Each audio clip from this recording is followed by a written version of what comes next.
What's up, y'all? What it do? Okay. What's good? Where's Robo Bear? Where's the Care Bears? Where y'all at? Care Bears countdown. Care Bears countdown.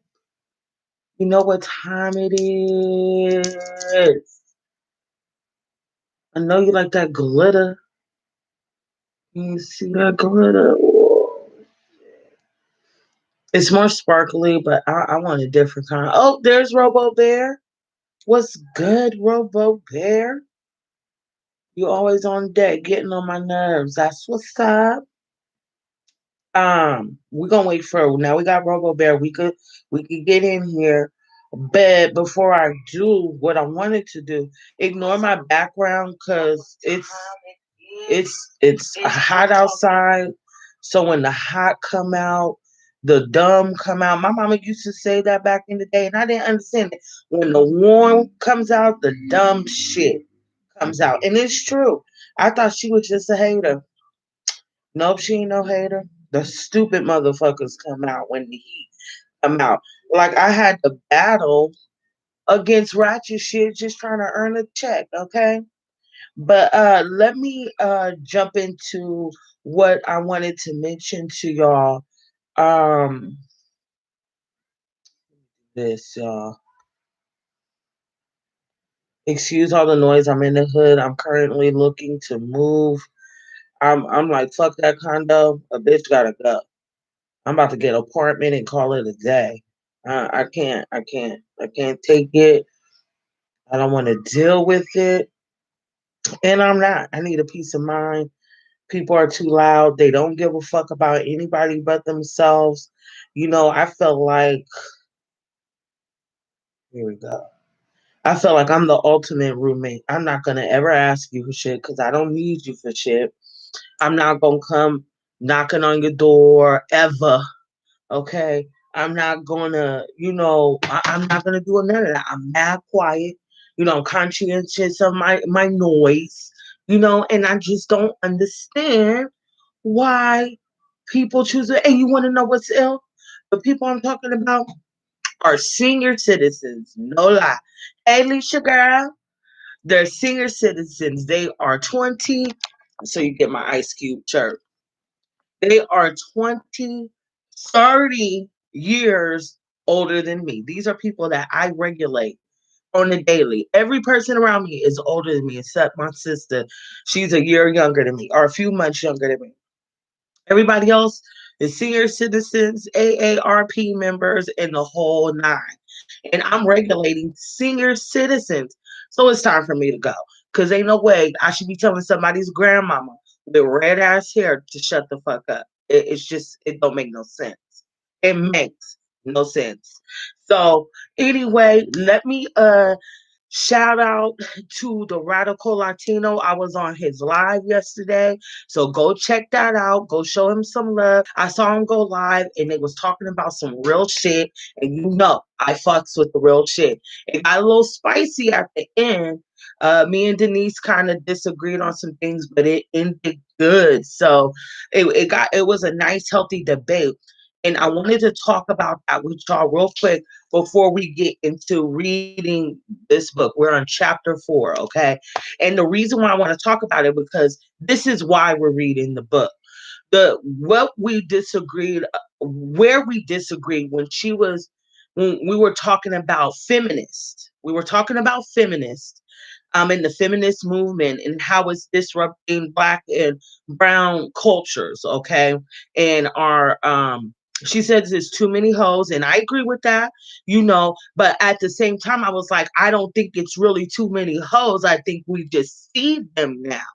I was like, the difference between then and now is that it was the same amount of hoes. We had the hoes in the Luke videos. We had the hoes in the Two Live Crew videos. Oh, me so horny. We had them. We had the hoes in the Dr. Dre and Snoop Dogg videos. We had the hoes kicking it with Pimp C and them. So I don't know what you're talking about. There's mad documentaries from the 80s and 90s where pimps got put into prison and shit because they basically snitched on themselves. But I'm saying, the only difference is they got a camera on them. And she was saying that, and I'm loosely basing it, but go back and listen to it in your free time. Radical Latino. He always shouts me out. I'm going to shout him out. I was on his platform. So, and I was like, well, she was like, well, I didn't make those kind of decisions. I worked myself through college. I did this and that. I come from some apparently hard ass, you know, hard ass neighborhood in Puerto Rico somewhere. And I'm like, okay, but we're not talking about you. We're talking about the women who have made those decisions. And when you're in a mindset of desperation, you're not going to be like, oh, I just made $1,000 for the first time in my life. Let me go invest in some stock. No, bitch, you're not thinking like that. You're thinking about, I'm about to get this money. I know that's right. I know I would. I know you should. Okay, that's what you thinking about. You thinking about your motherfucking death. And I think that should be acknowledged. And the other thing that should be acknowledged that didn't get acknowledged, I found it interesting. Well, I'm not going to say that because I don't want nobody to like not invite me on there. I found myself disagreeing a lot last night. Okay, because I think that, like I said last night, people might come from, the hood or come from a bad area, right? So you clean yourself up, you get your shit together, and you shit on other motherfuckers like, oh, well, you shouldn't be doing this and you shouldn't be doing that. And looking from this high and mighty standpoint, bitch, everybody ain't like you. And I'm not calling her a bitch, but bitch, everybody ain't like you. Okay? Every bitch is not, oh yeah. I know from my times when I was a shake dancer, you know what I'm saying? In my years, you couldn't be under the age of 24 and sign college on your own. If you did that's just what it was. You know what I'm saying? Now they done changed the shit a little bit. I didn't have nobody to have my back and shit like that. I was paying my motherfucking rent. These niggas was out here paying my rent. What are you talking about? Like, good for you. Kudos to you for the girl who did that. But that's not my story. That's not my life. That's not what happened for me. That's not what happened for a lot of girls. And I'm not going to let somebody who is high and mighty sitting on their high horse, which they could get knocked off of at any time. Okay, with this pandemic, it should have showed everybody that real quick. All your comfort and all your shit can be snatched up real quick. And not that I'm promoting that, oh yeah, it's okay to do that. But what I'm saying is, whether you're a drug dealer, a hoe, a stripper, a hustler, a thief, whatever, right? I'm not gonna relegate a person to a box for all eternity based off of their bad decisions, okay? Or based off their decisions of survival. I'm not gonna relegate them to that because who knows what that journey is going to lead them to, and hopefully they make it, right? So who the fuck am I and who the fuck are you, to just sit up there and say, oh, well, that bitch just whoopie whoop, it's too many hoes, ain't nobody gonna whoopie whoop. And because I kept continuously getting interrupted, the point that I wanted to make was, we can't sit up there because we got our shit together, look down off our high horse and look down on people who are still growing. When I was 15 through 25, I was a fuckhead, dumbass, rebellious. If you gave me an Instagram during that time, I would have been just like these young motherfuckers, right? But I think it's our duty, our due diligence to, now that you know better, you do better, you think better, you speak better, you make better decisions, right? So now that you know better, now it's time for you, while you're on your high horse, is to let people know. So since you feel so ill that you come from this barrio and all, you come from this hood, you come from these places, and you work your way up, then let the other people know how you got on, what you did, the steps you took. You know what I'm saying? What did you do? What decision did you make that was different for the next girl? You know what I'm saying? But don't shit on her because she didn't know better. You know what I'm saying? And some bitches just wake up and be like, yeah, I'm gonna be a stripping asshole. So did I. But my question that I was bringing to the table was, why are they making those decisions? What is the mentality? What is the environment? What is their surroundings? What is making them get up and think that that is, oh yeah, I'm just going to be a whole ass bitch? Auntie had a deep ass conversation. When you're a little kid, you think, oh, I want to be a singer like Beyonce. Oh, I want to be, a rapper. Oh, I want to play ball. Oh, I want to be a doctor. Oh, I want to do this, right? You don't think, oh, I want to sell rocks. Oh, I want to sell pussy today. You don't wake up thinking that shit. You don't do that. You know what I'm saying? If your environment is not conducive to supporting those dreams, it's going to be virtually impossible for a young person to think that way, especially if they don't got nobody around them. And if they do have somebody around them, and the people that they hang around is not on that height, more than likely they're gonna go with what what they're hanging around. If they friends is on some game banging shit, they gonna probably be going on some game banging shit too. 9 times out of 10, they probably are. If they little friends is some fast ass little bitches, then 9 times out of 10, she gonna be a fast ass little bitch. Okay, like it just is what it is. So we can't, because you just decided to take that high road. Okay, Moesha, bitch, good for you. Right? The reason why I when I was little, I couldn't relate to the show because like this goody two shoes ass bitch, like I can't relate to her. You know what I'm saying? It's gang gang out in these streets. It's drive-bys over here. You know what I'm saying? And not like, ooh, I was just so impressionable that I didn't have, that thought to myself. But let me tell you something. Before I was a shake dancer, bitch, I had 2 and 3 jobs myself. One job was paying $5.50. Kroger's was paying $7. You're getting paid every week. Your rent $600. Your lights $100 and something. Your phone bill $100 and something. Your groceries. You don't got no food stamps. I mean, come on, like get the fuck out of here with all that bullshit. You know what I'm saying? It's something inside. It's something environmental. It's something financial. It's thoughts of desperation. If you don't got no guidance and nobody saying, okay, well, listen, this is what I want to do. Like I wanted to be a singer in 05, 04, 06, 07, 08. YouTube and all this shit wasn't cracking. It wasn't no Instagram. It wasn't no fucking goddamn SoundCloud and all that shit. So I don't know what the fuck she was talking about, but that is some whole straight up and down bullshit. And she felt like what I was saying, some up and down bullshit. I felt like I was living in and I dwell in on the daily harsh ass realities. That's what I do. That's what I like. Shout out to my best friend. Rest in peace. You know what I'm saying? I stay there. I like it there. Because when you get on that snooty shit, you forget where the fuck you come from. You're not all that, and at the beginning of the conversation when we were related, she was talking about her femininity, like, how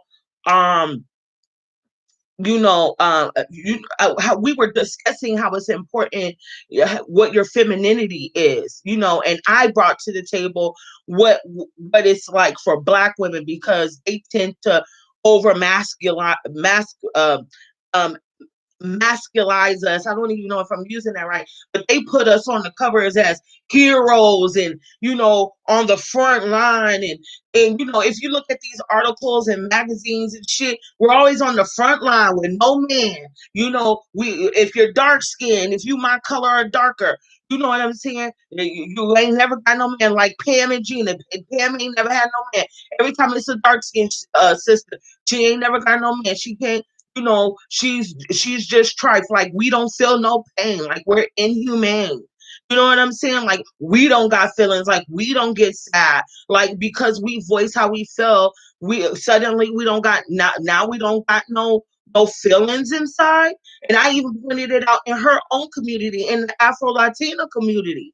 You know what I'm saying? Even in your own community, you treat dark skinned Black Latino and Latina people in your own community fucked up. You know what I'm saying? And you treat them like shit too. You know what I'm saying? And we was talking about, the importance of When you're dealing with them, dealing with your man, how you carry yourself and stepping into your femininity, and how we had to grow into that.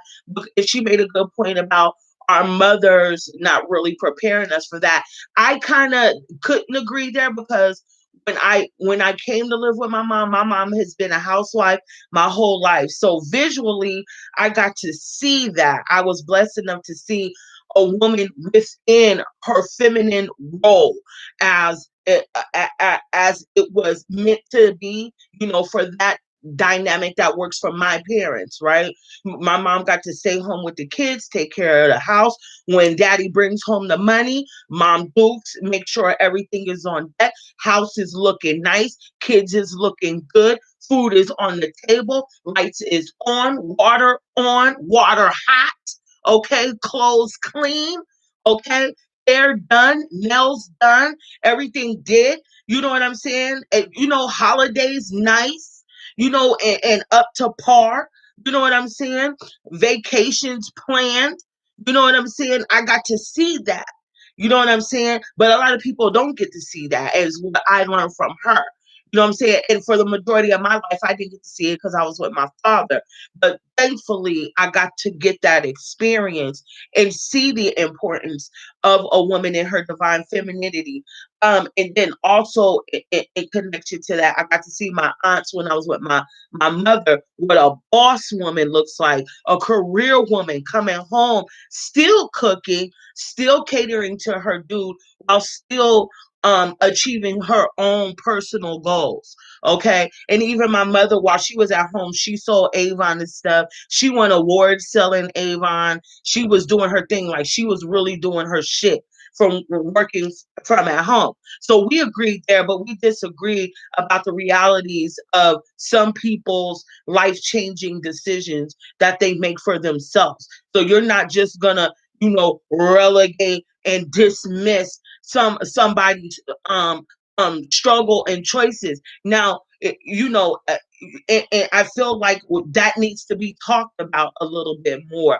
And I feel like Black women kind of have, a little bit of a different experience than a Latina woman, because here she is about to get married. Here I am about to I just broke up with somebody. You know what I'm saying? So, I feel, and another part of that, a lot of our men idolize the light, bright, and white action. We got colorism in our community, in both communities. We got classism in both communities. And that's what I should have said. And another point that I didn't get to make, because I was continuously interrupted, and it was just so ill, because when she was talking, it was just like cute and on mute. But when I was talking, it might have something to do with my voice or whatever. But I didn't get to make this point. Okay, this very important point. Okay, if Malcolm X was murdered at 20 or 21, he would have went down as a pimp and a gangster. Okay, let's kick some facts around this bitch. All right. If Malcolm X, if his life got cut short before he was able to grow and develop as a man, then he would have died as a statistic, as a pimp, a thief, and a gangster. That's how he would have died. Malcolm X, the nigga that we just love to post on our Instagrams and Facebooks, right? If Maya Angelou, the life got cut short at 19 and 20 years old, she would have died as a fucking hoe, as a fucking prostitute, dick sucking ass bitch. That's how our beloved ancestor, right, would have went down, as a motherfucking hoe. How do you like that? So we can't relegate people to what the fuck you think it is, that who you think they are, based off their fucking decisions. You can't do that, because you don't know who that person is going to grow to be. You don't know why they went through that experience and what the fuck they could teach you, what game they could give you.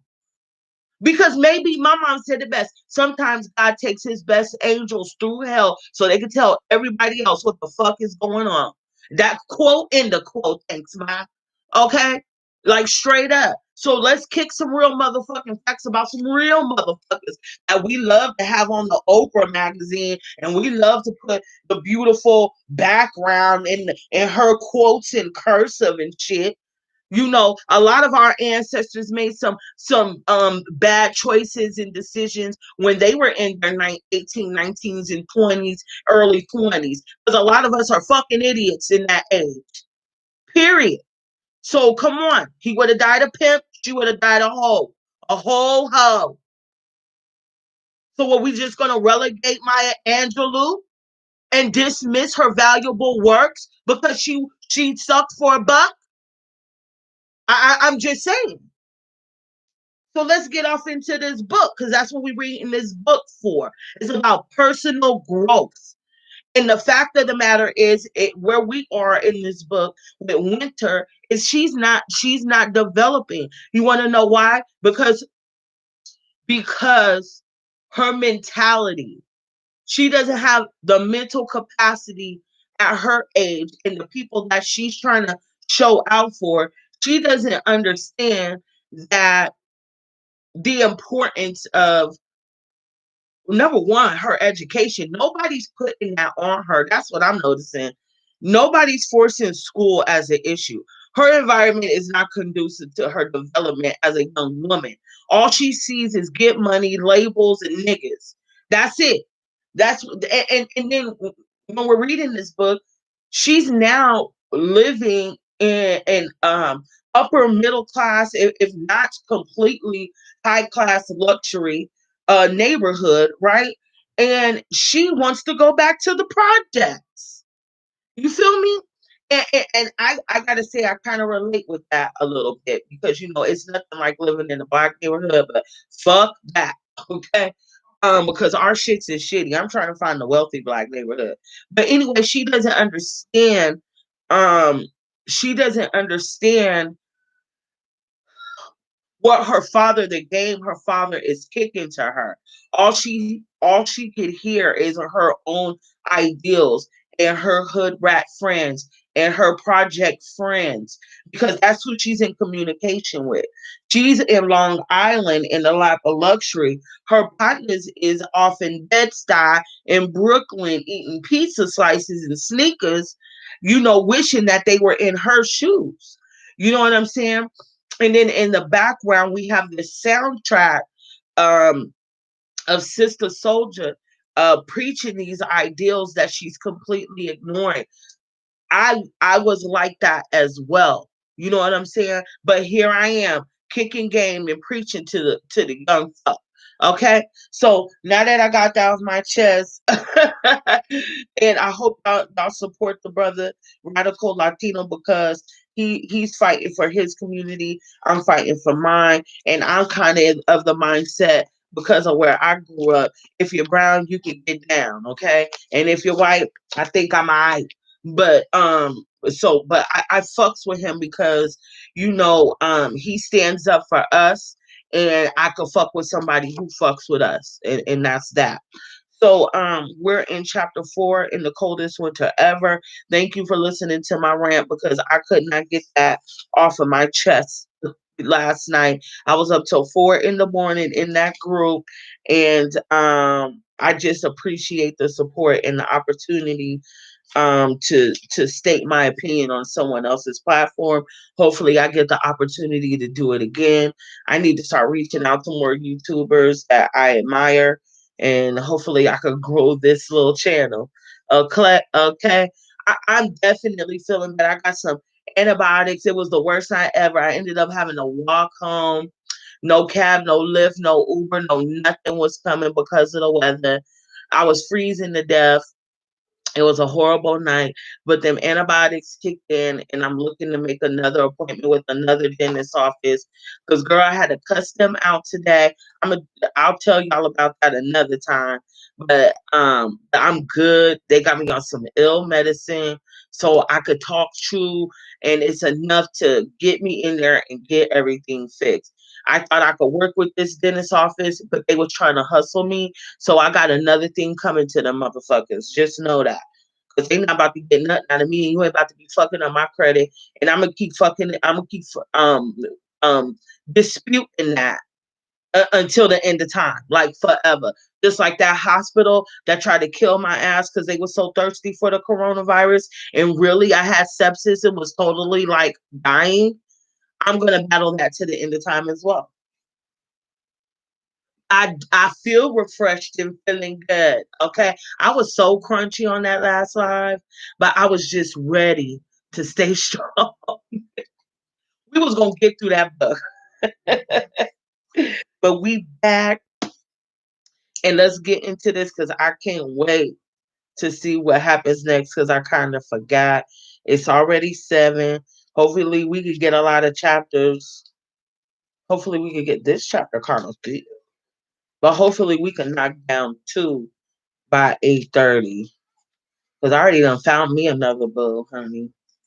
Boo, that nigga don't know who he was fucking with. I miss him. I was heartbroken, but you snooze, you lose. You snooze, you lose. I done fucked around and found me an ill guy. I've been going on dates and shit. Um, but I got to tell the other guy I'm not interested. I'm sorry. I'm just. You smell like old people. I can't do that. I'm too cute to be hanging on a guy that smells like old guys. Old guys don't even like to smell like old guys. Okay, so I'm gonna read a little bit of chapter 3, page 43. If you got the book, let's get it. Let me get something to drink. But I hope y'all felt me on that point, though. Don't be so judgmental. I mean, be a little judgmental, but everybody has a story. Everybody has a journey. I haven't even shared half the shit that I've been through in my life with anybody, with it publicly.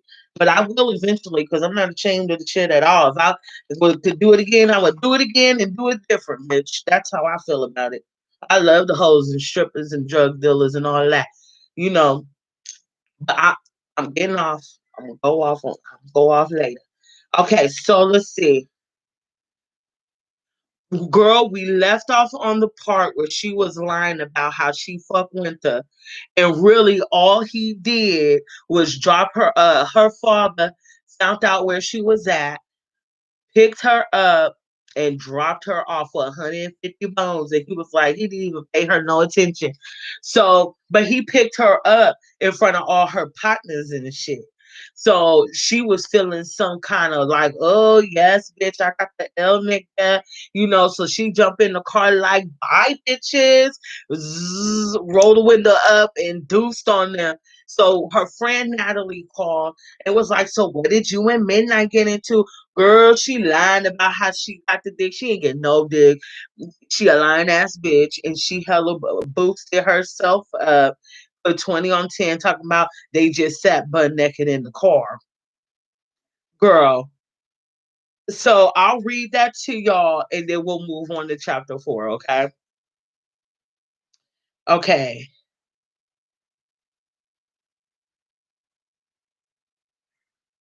Oh, and not only that, she was having a dream.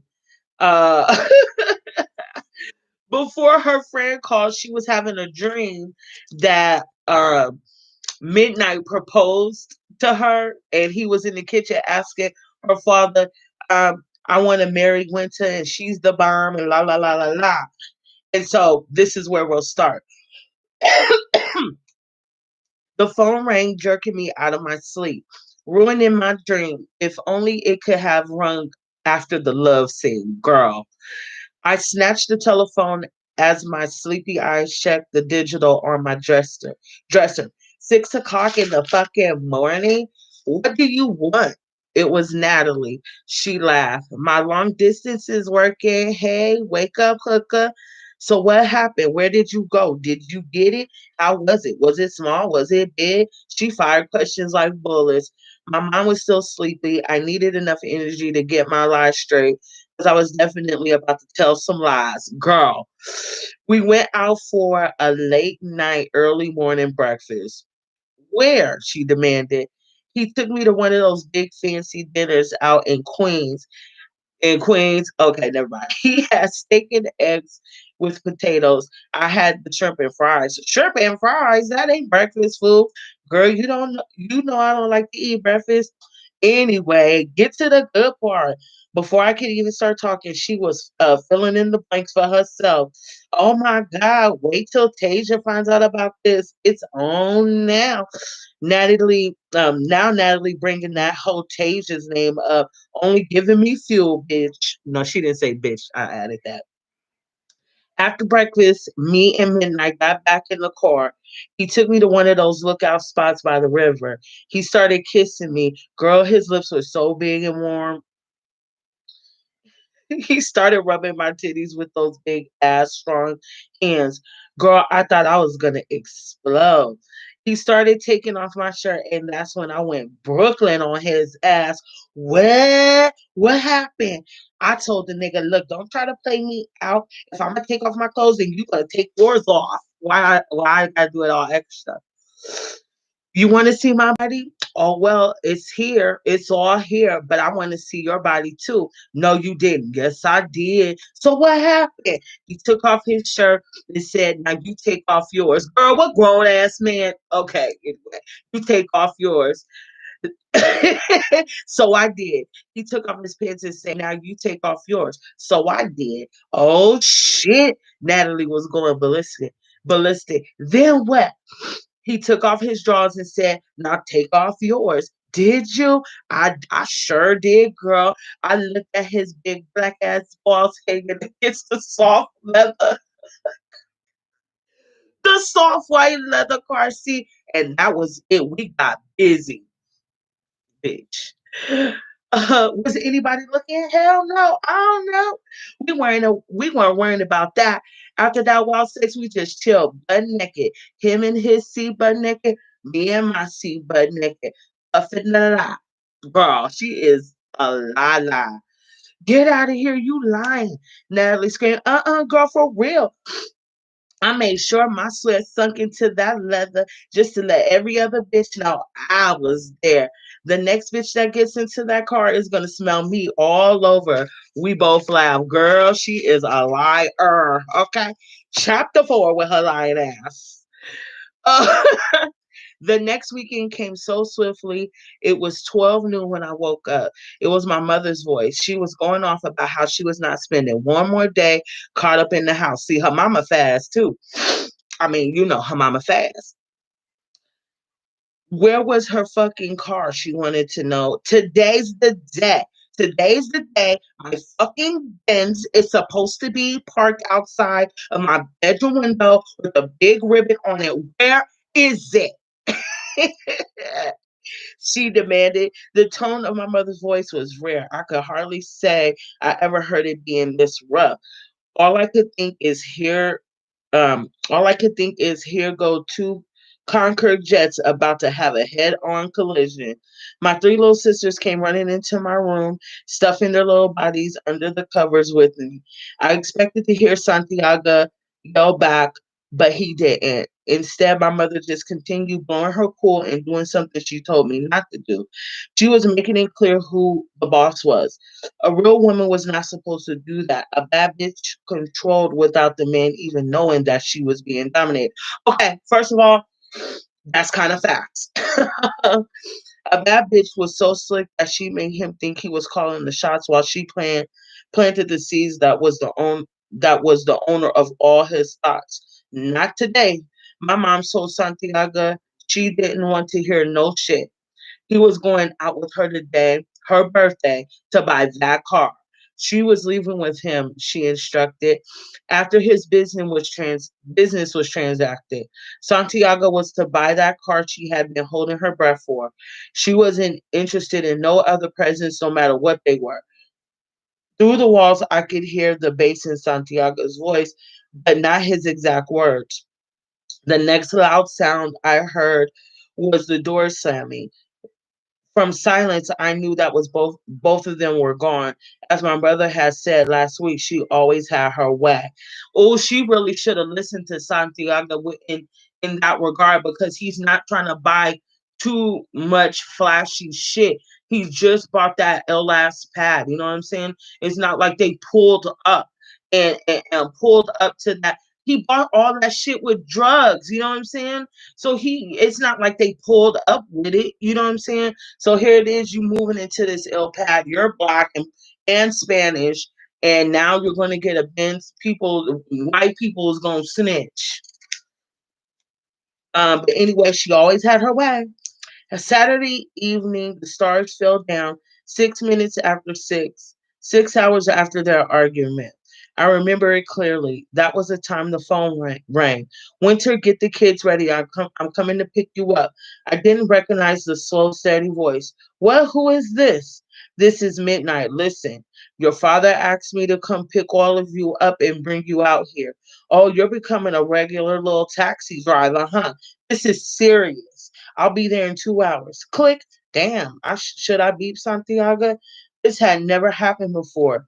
Then I thought to myself, Midnight can be trusted. I got the three little girls ready, and 2 hours later, we waited anxiously at the door.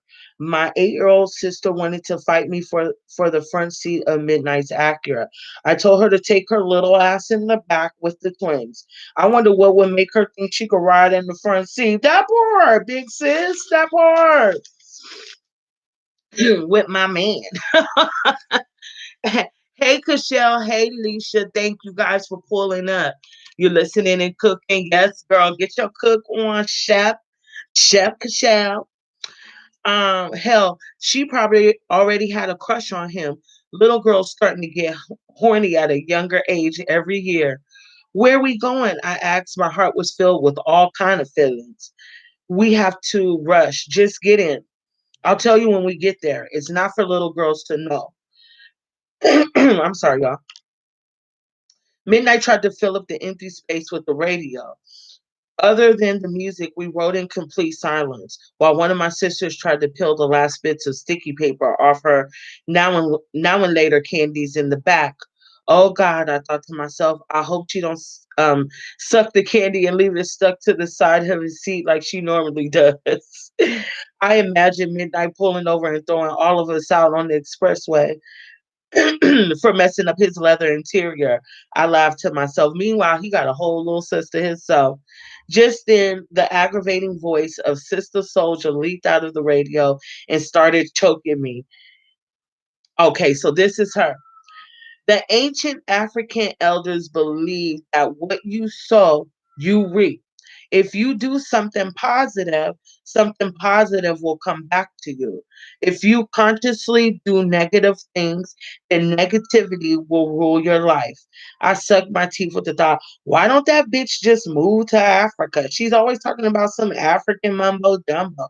Somebody should stick a bone in her nose and a plate in her lip. Maybe then she feel at home and shut the fuck up. I made myself laughing thinking about it. Them Africans must have been some fucked up niggas. If they believe doing something positive because positive things to happen, why are they asses all fucked up, bald headed, naked, starving, stinking, and the whole nine? They must have been doing some foul shit. Hell, that bitch don't know. She just be talking that talk. Girl, she don't got and that's another thing too. She doesn't have any knowledge of self. She doesn't understand that she's part of the African diaspora. And if she did do that and understand that the imagery that they show here in the States, is not, oh, you having breakfast. To the point, girl. Quick, quick. She doesn't have any knowledge itself. And when you don't have knowledge itself, then you don't see the value in your own, right? So we got to downtown Brooklyn. I asked Midnight where he was headed. He was running, he was turning right. Our old neighborhood was to the left. I said I would tell you. He said, minutes later, Midnight pulled over on excuse me. Minutes later, he pulled over, put on his emergency blinkers, and asked me to get out.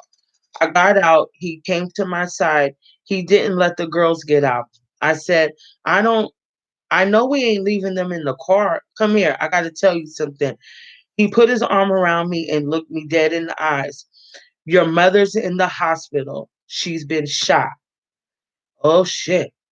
My whole mind went blank. It was like someone took an eraser, the type they cleaned the blackboard with in school, and just wiped everything out. 1 second later, my mouth was screaming. My mind was blank. My body was cold. Midnight's arms were around me, hugging me, embracing me, and trying to hide my face in tears from the girls. They had their faces glued to the window, saying something like, "Ooh, winter's kissing midnight. We gonna tell mommy." My body was stiff. My mind wouldn't think. I felt out of control. What do I do? What do I do now? Is she okay? Is she gonna midnight help me tighter, firmer, as almost as if to demand with his body that I get it together. Oh, that's so sad. Um, she was shot in the face. I don't know how she is. Santiago is upstairs with her now. I'll watch your sisters. You go upstairs and check on the situation with her now. Vega will take you up on the elevator. He said, I'm nodding in the direction of one of Daddy's men stationed in the main lobby door of the hospital. You come with me, I begged him. No, this is my position. We don't want the little ones to know nothing yet. Upstairs, Santiago looked like a madman. His face was dark with sadness when he looked at me. Oh, I could feel the pain. Okay, to the book. When he looked at me, I could swear that I saw tears. Something I could honestly say I never seen in his eyes before. When you see your dad cry for the first time, okay? He hugged me hard, strong and warm. As he laid his head on top of my head, his voice whispered, I'm sorry, I fucked up. I fucked up. I fucked up. What happened, Daddy? Is she okay? She's gonna be all right. They're operating on her now, he said flatly.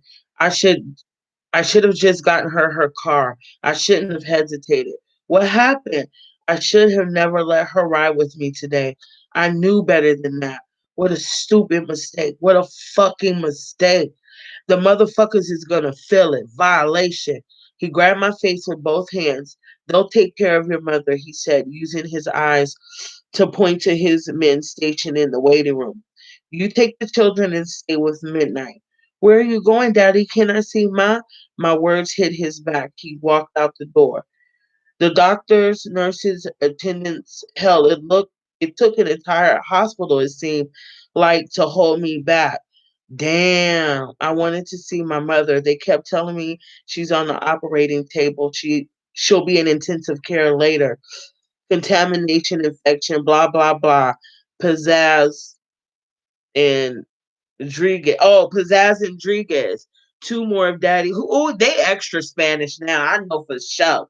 They Spanish. Santiago, Pizzazz, and Rodriguez. Bitch, they're the black Afro. They the black Spanish dude. White breakfast for dinner. I might copy you, girl. Girl, and speaking of which, that little cleanse didn't last nothing but 5 days. Um, two more of Daddy's workers were standing near the operating room doors. They was trying to look casual, but it was hard for two big black niggas from the streets to look casual in a hospital. It ain't like somebody was gonna make a mistake, gonna mistake them for doctors or nothing. My mind started to clear up as I sat and sat and sat. It dawned on me to call Natalie. If something went down around our way, she would definitely know a little about it. Natalie's voice was apologetic. She said sorry so many times you think she pulled the trigger. I didn't have to say nothing. Natalie just rambled on. I know it was them niggas from the C building on the other side. They've been trying to blow up around our way for some time now. On the low, they've been shaking niggas down, looting, terrorizing everybody. It's probably the niggas from New Jack City. What if it's the same universe? What if it's Nino Brown and them? They got their little operation going on, but damn, to blast Santiago's woman in the face, that's some raw, unnecessary shit. The way I figure it, there are enough crackheads around for everybody to get money, but they'll learn. They young boys anyway. They'll catch it. Santiago will set them straight. It's going to be a blood storm in Brooklyn tonight. She acted excited like she was watching a heavyweight fight at Madison Square Gardens or something. Where you at? She questioned. The hospital, I mumbled back. Oh, she was probably like, the hospital. Where are the kids? With the housekeeper? Nah, they downstairs with Midnight. Midnight? What's he doing there? She intruded. Oh, it's like that now, huh? Oh, that's your man now and shit? I hung up. That part, bitch. Ain't nobody worried about no bigger bitch. My mama just got blasted. Rodriguez motioned to me to come toward him. Discreetly, he leans towards me, saying, I'm taking you downstairs now. You won't be able to see your mother until tomorrow. Midnight is waiting downstairs in the front. You'll leave with him. What exactly happened? I asked. I got no response.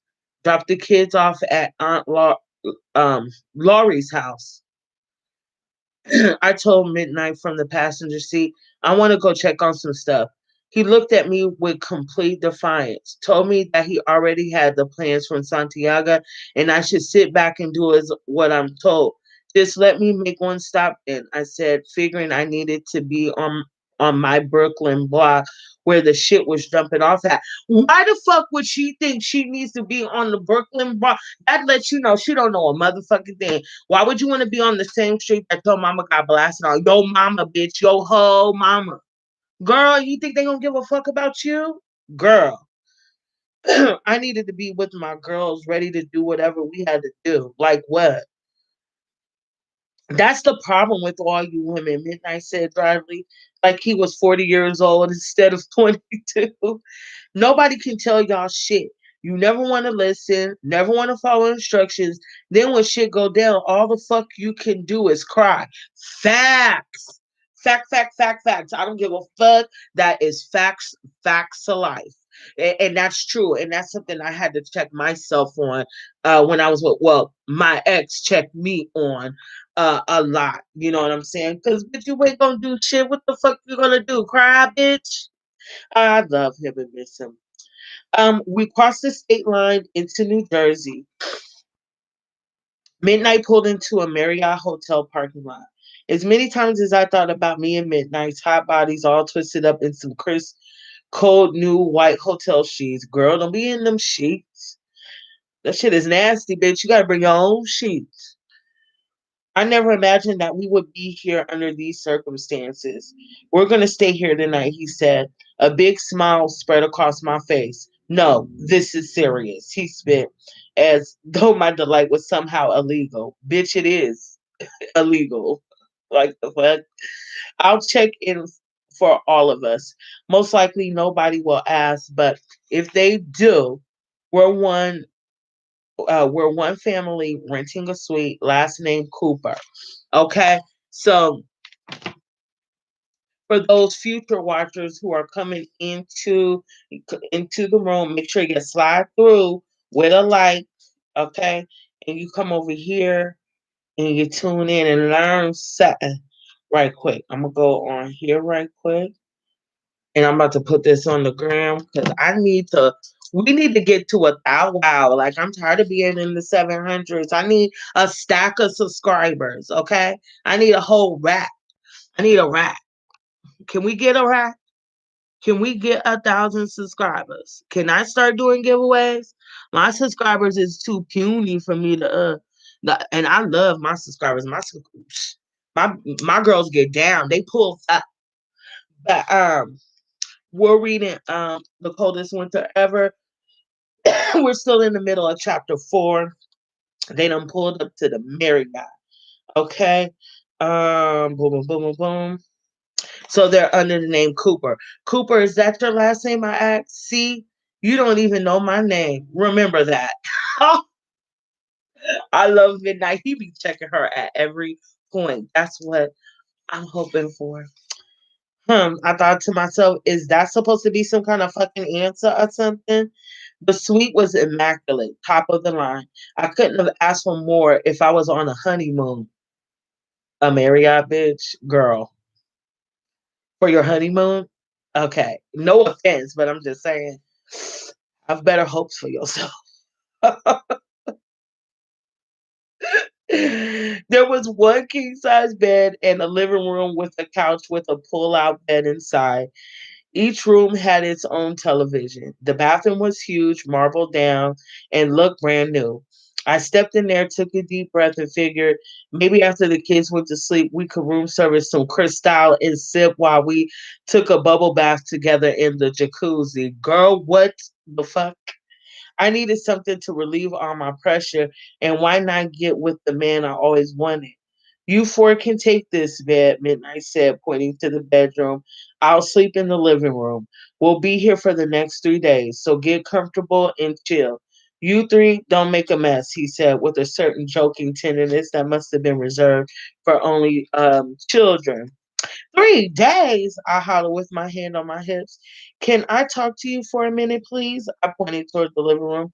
He rejected my order, turned the television to Disney Channel for my sleepy sisters, and then came into the living room at his own pace. What is this shit about 3 days? I have one dress with me, the one I'm wearing. The three little bears have no clothes and have already spilled shit all over themselves. My mother's in the hospital. I want to see her. I need to know what's going on. I'm not down with this Mission Impossible shit. Excuse me. As for that shit you were talking in the car about women crying when shit break down, that's bullshit. I'm a fighter. I've held heat before. I know how to use it. I could cut a bitch with my razor so fast and so clean she wouldn't even know what happened until she bled to death. The problem with you, Midnight, is you think you know every goddamn thing. What you're not understanding is I could help. I could be your right hand man. Just let me know what's up, what's going on. Nothing moved except Midnight's jawbone. Something Mama said was a definite sign of a man's anger. He reached in his back pocket, pulled out a stack of bills. First thing in the morning, I'll take you out to get some clothes. Don't worry. I realize you're a high maintenance bitch. Gotta keep you in style you're accustomed to. How many fighters do you know find themselves in the middle of a goddamn war and all the fuck they could think about is fashion and clothes on their back? Hell no, you won't ever be my right hand man.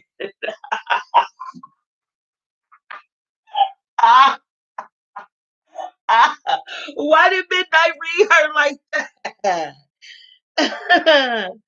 And check this out. After he roasted her, this is what she thought. I was impressed with the big stack of bills and excited about going shopping. The message said right over her motherfucking head. Fuck out of here, bitch. Oh my God. I was impressed with the big stack of bills and excited about going shopping. I wondered if this was his money or if Santiago had given it to him and he knew all along that he had orders to take me shopping. Maybe it was a little bit of both. Maybe he was using his own money but knew Santiago would pay him back. Okay, one last question I pushed. I know I was aggravating him, yet enjoying the attention. What clothes are we going to wear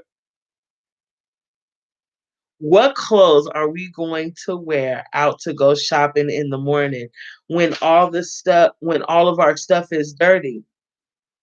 Never mind, I know, the laundry service. As I pushed A to call down to the laundry room, he put his finger on the phone disconnecting my call. With a muscular hand on my shoulder, he said sarcastically, think like you come from the projects. Take your clothes off and wash them in the sink. Hang them up by the heater to dry. You know how to wash clothes, don't you? The laundry service is closed now. It's almost midnight. After stripping the three bears and tossing their clothes in the sink, I put them under the sheets and blankets. I talked to them about the things um, we were going to do tomorrow and assumed everything was okay. They knocked out to sleep one by one like clockwork. I slipped off my dress. I slipped off my dress and stood checking myself out in the bathroom mirror. Thank God I listened to my mama's advice about always having nice, clean, sexy underwear.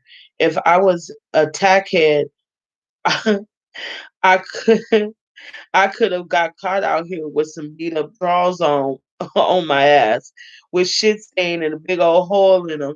Just the thought cracked me up. That is funny. I peeled off my panties, undid my bra, and put them in the sink. I stepped in the shower and let the warm water turn hotter, steaming my whole body from the tension of my crazy day.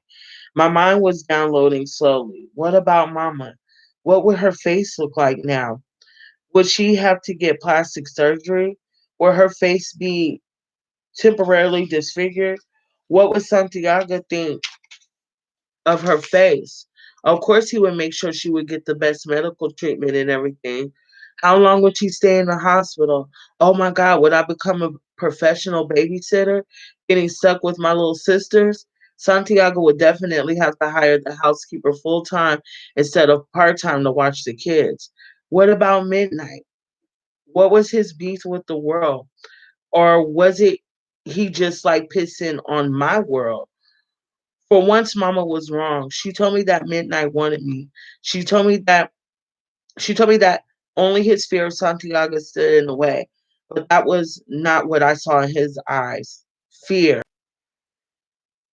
He never seemed fearful of anything or anyone. Cause Midnight, oh my God, y'all, we are going to read Midnight after this. We're gonna do some other books in between. Midnight, oh, we gotta read that book. I was in love with him reading that book. I want my husband to be like him. Okay, okay. But he'll probably roast me too. You could never be my right hand, bitch. You spend too much money on nails. Uh, okay. He never seemed to uh, fearful of anything or anyone. I'm telling you, he's a real gangster. He just straight seems disinterested in me. Now he and I were forced together for 3 days, like being stuck on a deserted island. If I was the last woman on earth, would Midnight turn me down? What the hell could he be thinking? Stepping out of the shower, I grabbed two towels, wrapped one around my wet hair and the other around my body. I swerved into the living room where Midnight had positioned himself in front of the TV. His dress shirt was open.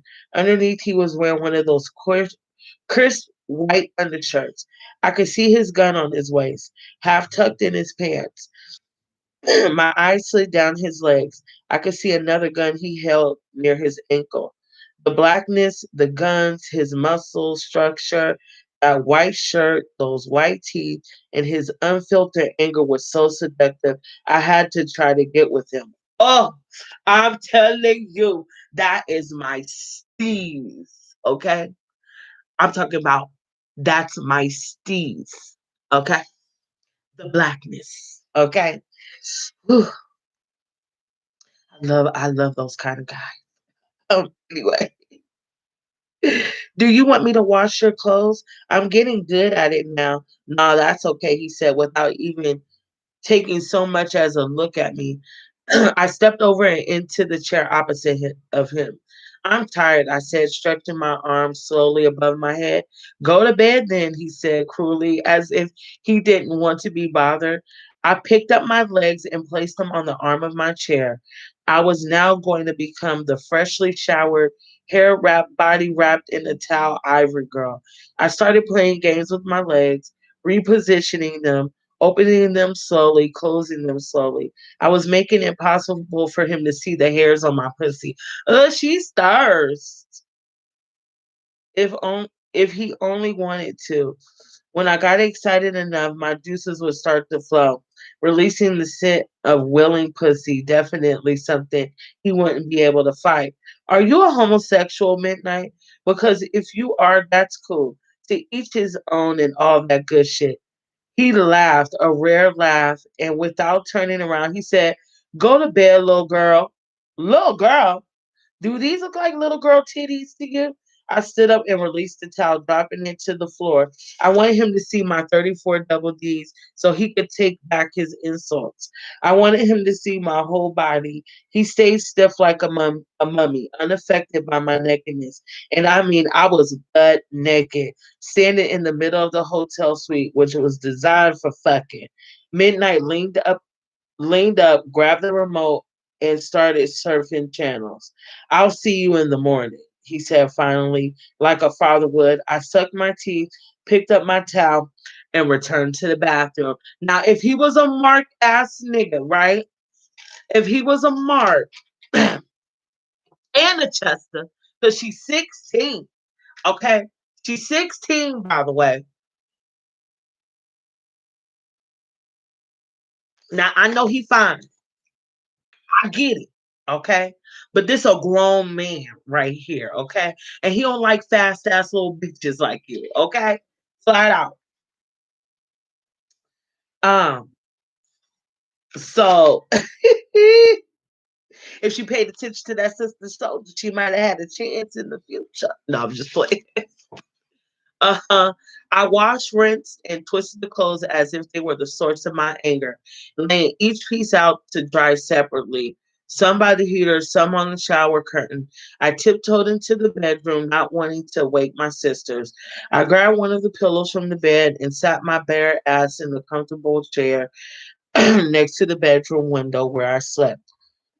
In the morning, I used a hotel blow dryer conveniently situated on the bathroom wall to finish drying the damn clothes. I slid into my dress, hating the idea of repeating yesterday's fashion. She's a fighter, though. Without a proper cleaning, the clothes were stiff and rough like cardboard. Brushing my hair into a French bun, I heard Midnight talking. I pushed open the door connecting to the living room. He abruptly ended a conversation he had been having on his cell phone. "What's up?" I asked. "Your mother is out of surgery. She's still in intensive care, but she's going to be all right. Uh, Montenegro and Ferrara are at the hospital are at the hospital now looking after her." "Yeah, right. The first people I'm sure she'll want to see when her eyes open has to be the bodyguards." I roll my eyes. "Come on, drive me over to the hospital. I want to see my mother." "Nah," Midnight responded coolly. "Your father said you should relax. We'll get the kids ready and all go shopping. They should like that. They can run around a little." Santiago called. You knew I wanted to talk to him. Why didn't you call me to the phone?" "Take it easy, Winter. I don't know how it happened, but just then I lost control. Is it that oh okay. Is it that you don't hear excuse me. Is it that you don't hear me or am I speaking French, motherfucker? I want to see my mother. I want to talk to my father." I turned quick and grabbed a hotel phone so I could beep Santiago. Midnight grabbed my wrist, causing me to drop the phone. I spun around widely, asking, "What the fuck is up with you?" He didn't answer. I pushed him. As I swung on him, he used his strong body to restrain me. Stuck in his grip, I cursed him. "Get the car ready, nigga. I'm going to the hospital." Instead of slapping the shit out of me, he hugged me even tighter. Feeling his warm body against mine, my resistance stopped and I found myself crying into his shoulder. "Aw, see, that shows that she's just a little girl." Over his shoulder, I saw two of my little sisters staring at us. "What's up with you two?" the 8-year-old asked. Midnight turned my body and face away from the girls and whispered in my ear, "It's all right, Shorty. I knew you would break down sooner or later. But you gotta hold it together for your sister, or your sisters are gonna start bugging too." When I saw my own tears fall into my hands, I got mad at myself for crying. It was not like me, but I liked the feeling of being uptight on Midnight. I liked the way he was holding me. I even liked the way he was treating me right at this moment. So I pushed it. I took a genuine situation and was about to make it work for me. Cry some more, get even closer for a little longer. But then three of my sisters tried to muscle their way into my act. One by one, they started crying too. Midnight released my body, looking around the room in four weeping willows, and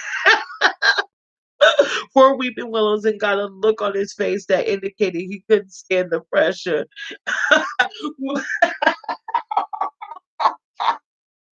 I'm sorry, but if she makes that a movie, it is. I feel like it's good. It could be a little bit of a comedic. You know what I'm saying? Like, here's this ex-ass nigga and these four little girls. Oh, want my mommy. You know what I'm saying? And he's like, man, what the fuck? You know what I'm saying? That could be funny. Hey, girl, better late than never. I know that's right. Um, he put his hand in his pocket, pulled out a sack of cash. All right, whoever showers and gets dressed first gets $50. Their tears turned into excitement as they shot into the bathroom to box each other for the dough. The money was like smelling salts. It revived everyone. Damn. Midnight turned toward me. Yo, shorty,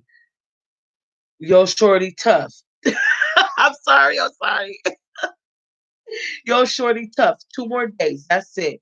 Then you'll be back at home. Try to stay cool, you know? I couldn't answer. I was straight in love with this nigga. I was replaying my new nickname, Shorty Tough. But she got a crush on him, so that's cute. You know what I'm saying? Hey, what's up, cuz? Trying to break the spell, Midnight waved the. Okay. I laughed, grabbed my jacket, and said in a sexy way, I'm ready. Bitch. At the mall, the war of wills kicked in. I had one side of the hanger with a mini skirt I wanted to purchase, while Midnight's tight grip held the other side. My sisters ran in and out of the aisles under the. Another funny part if they was in the mall, because like here it is, this super gangster ass hard body nigga. You got these four little girls. I want my mommy, and then they go to the mall and they just wilding. I want to wear this hoochie mama ass skirt. You like hell, fuck no, get the fuck. And the little girls is that could be hilarious. Um, so my sisters ran in and out of the aisles and under the clothes racks while me and Midnight argued. With one hand on my hip, I clenched my teeth and spit. I worn skirts like this before. It's my choice. Don't act like you ain't never seen me rock a mini before. How and why did Midnight think he could tell me what I can and cannot wear? Now I'm saying maybe if he was giving me some dick, making me feel good and relax, I might have considered his ideas. You should check this out, shorty. I'm responsible for you right now. Whatever you did before is your business. For these 2 days, you're gonna wear something decent. Come on, put this shit back. He grabbed my hand and led me out of the boutique while my sisters traveled close behind. His touching my hand shot a sensation between my legs and through my body. Now I wanted that mini skirt. I had others like it, but him grabbing me in the rough style made me want him even more. It seemed now that he cared. I was breaking through his ice cold ways, and it was worth temporarily losing control. He led me upstairs into Bloomingdale's. Now wait here. He moved around the clothes racks with the rhythm of a leopard on the hunt because he's from Africa, nigga. That's why. Ooh, midnight. I can't wait to read Midnight, bitch. Okay, I might have to read that on my own. No, I'm just saying. What up, boo? We reading the coldest winter ever. Um, okay, like a leopard on the hunt. He held up a Elaine Fisher pantsuit. All right, this is banging. This is something I would pick for my sister to wear. Let's go get some shoes. Now the pantsuit was fly, I admit. The material was high quality and all that good shit. But Midnight's comment had reduced me to the level of his sister. Is this something you would want Tasia to wear? Who? Tasia, your girl. Because I don't give a fuck what you would want your sister wear. I want to know what you would want your girl Tasia to wear. Tasia is not my girl. That might be the light skinned girl in the book Midnight. See, I'm giving you clues. I rolled my eyes. That's not what I heard. Fuck what you heard. You and them silly bitches you be with, they don't know me. They just chickens. A bunch of chickens who ain't got shit to do except run their mouth. I placed both hands on my hips. So are you saying you weren't fucking with Tasia? Bitch, he just said. I'm sorry. Okay. She made me grouchy, okay? I placed both hands on my hips. So you saying you weren't fucking with Tasia? Is that what you want me to do? He said, fuck you and then talk about it with some other hoe? I weighed his words thinking, Is this like some type of trick question or something? This bitch is childish. Did you hear this bitch? She said, "Is this some type of trick question?" Because, like, yeah, I want you to fuck me, but yes, I did want him to fuck me. Boom. Hadn't I made that clear? No, I didn't want him to talk about it with some other hoe. I want him for myself. Was he calling me a hoe? Fuck it. Wear what you want to wear, he said, frustrated. I got all the things he liked for me. We picked up some clothes from the kids. We ended up in FAO Sorts toy store. Midnight wanted to find me some games for the girls to play with to minimize their missing mommy and daddy, and most of all to stop them from asking too many questions. Finished, we had so much shit it looked like a late Christmas. We had so much fun we had forgotten about lunch and had worked up quite an appetite for dinner. It was clear to me that Midnight was in control for now, so I didn't even ask where we were going to eat or try to give directions. Finally, bitch, I just sat back and waited for him to take us to the spot of his choice. We went to North American Lobster Company, somewhere in Jersey City. I felt nothing but delight. The tables were big and round. Each one had a beautiful candle centerpiece with sexual flicking flames. This girl. The male customers wore white shirts and ties, placing their business jackets carefully on the back of their chairs. The women quietly talked to their mates, their faces soft and expressive. 100% class. There was no doubt that Midnight was smooth as Santiago. He was made for me. He lifted Mercedes and Lexi in their chairs, pulled the chair out for Portia. Do you have any kids, Midnight? Silence. Answer the question.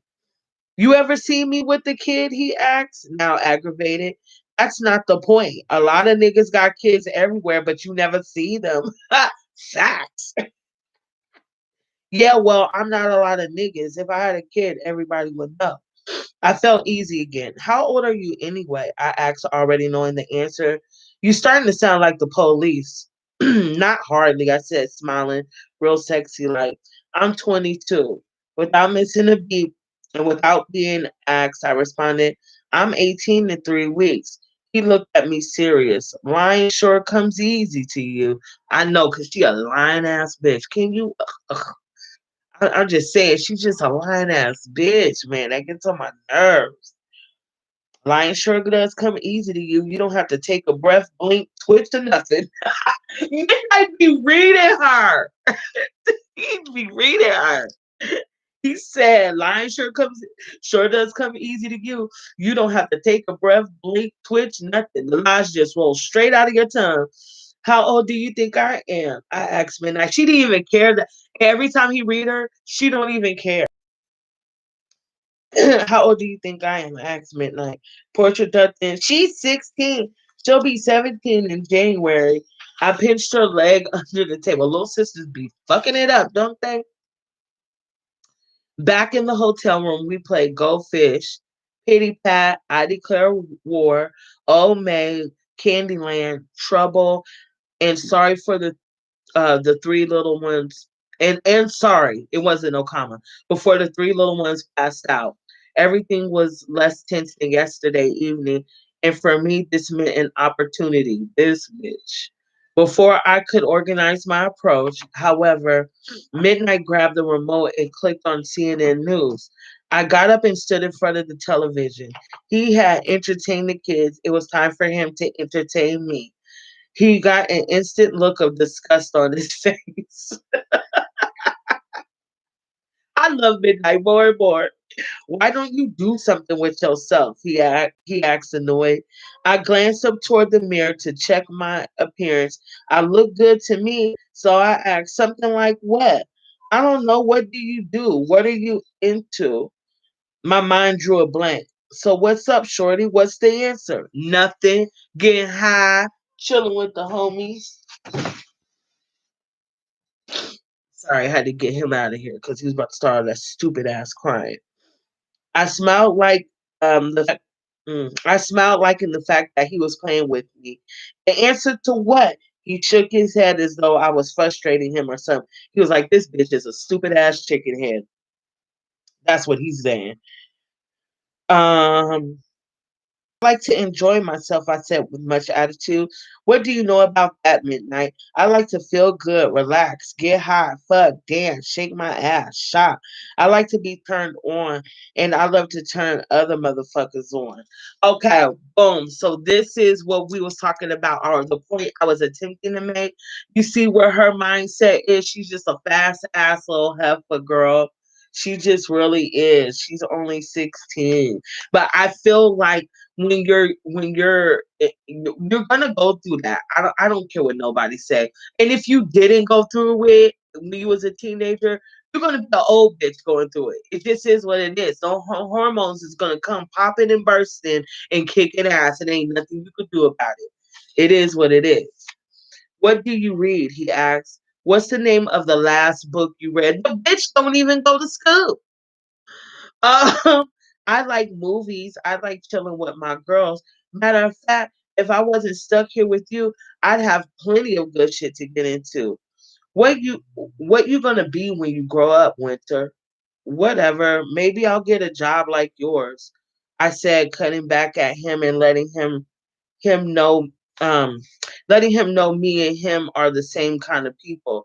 I got plans, he said, going back into himself. Midnight went over to his leather bag, unzipped it, and said, "Here, pick out a book or a tape. Do something with yourself. Just stay out of my way."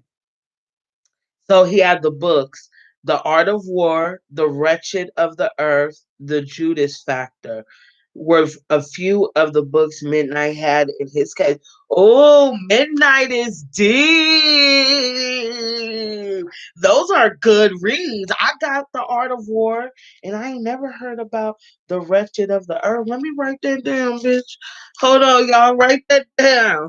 Let me type that in the chat. The Wretched of the Earth. I bet you it's about black folks. Hold on. The Earth and Judas. What he say? The Judas Factor. Dude. I wonder what that's about. Those are good reads. Okay. Well, y'all remember it. I ain't typing it. Okay. The Judas Factor were a few of the books Midnight had in his case. But the Art of War is mad boring. But we gonna read it anyway. They didn't look interesting to me, and I wasn't gonna read some shit I didn't like just to get his attention. I went for the tapes. He had Sade, I'll Be Sure, Stephanie Mills, In Vogue, and Blackstreet. Oh, he a smooth brother too. Uh, Mainly the old school, the old cool out shit. I snatched up his Walkman, the wire for the headphones, and twisted in between Midnight's wallet flap. When I pulled the Walkman wire, the wallet flipped open. The wallet flipped open. With my back to him, I went through his stuff. He had a picture of a dark skinned woman. She looked about 30 something. She had dark eyes and was wearing a scarf. That's his mom, Dukes. The next window was a picture of a girl. She seemed about 15 years old. That's his little sister, with a cute little face and big innocent eyes. I figured it must be his sister. She seemed way too young to be his girlfriend. She was dark just like him. Also inside the wallet was a piece of paper folded twice over. She meddling, right? It was old and worn. I opened it carefully, trying not to make noise. It was a flyer advertising the Sistah Souljah speaking event. Covering most of the page was a picture of her. The voice from the radio and the face on the picture didn't match. I had pictured her to look like a man, rough hands and veins popping out of her neck. In the picture, she looked normal, young with a decent face. She looked like a regular uptown Harlem girl. In the picture, she had her mouth open or wide open. On the bottom of the page was an event address: Brooklyn Friendship Baptist Church on Herkimer Street.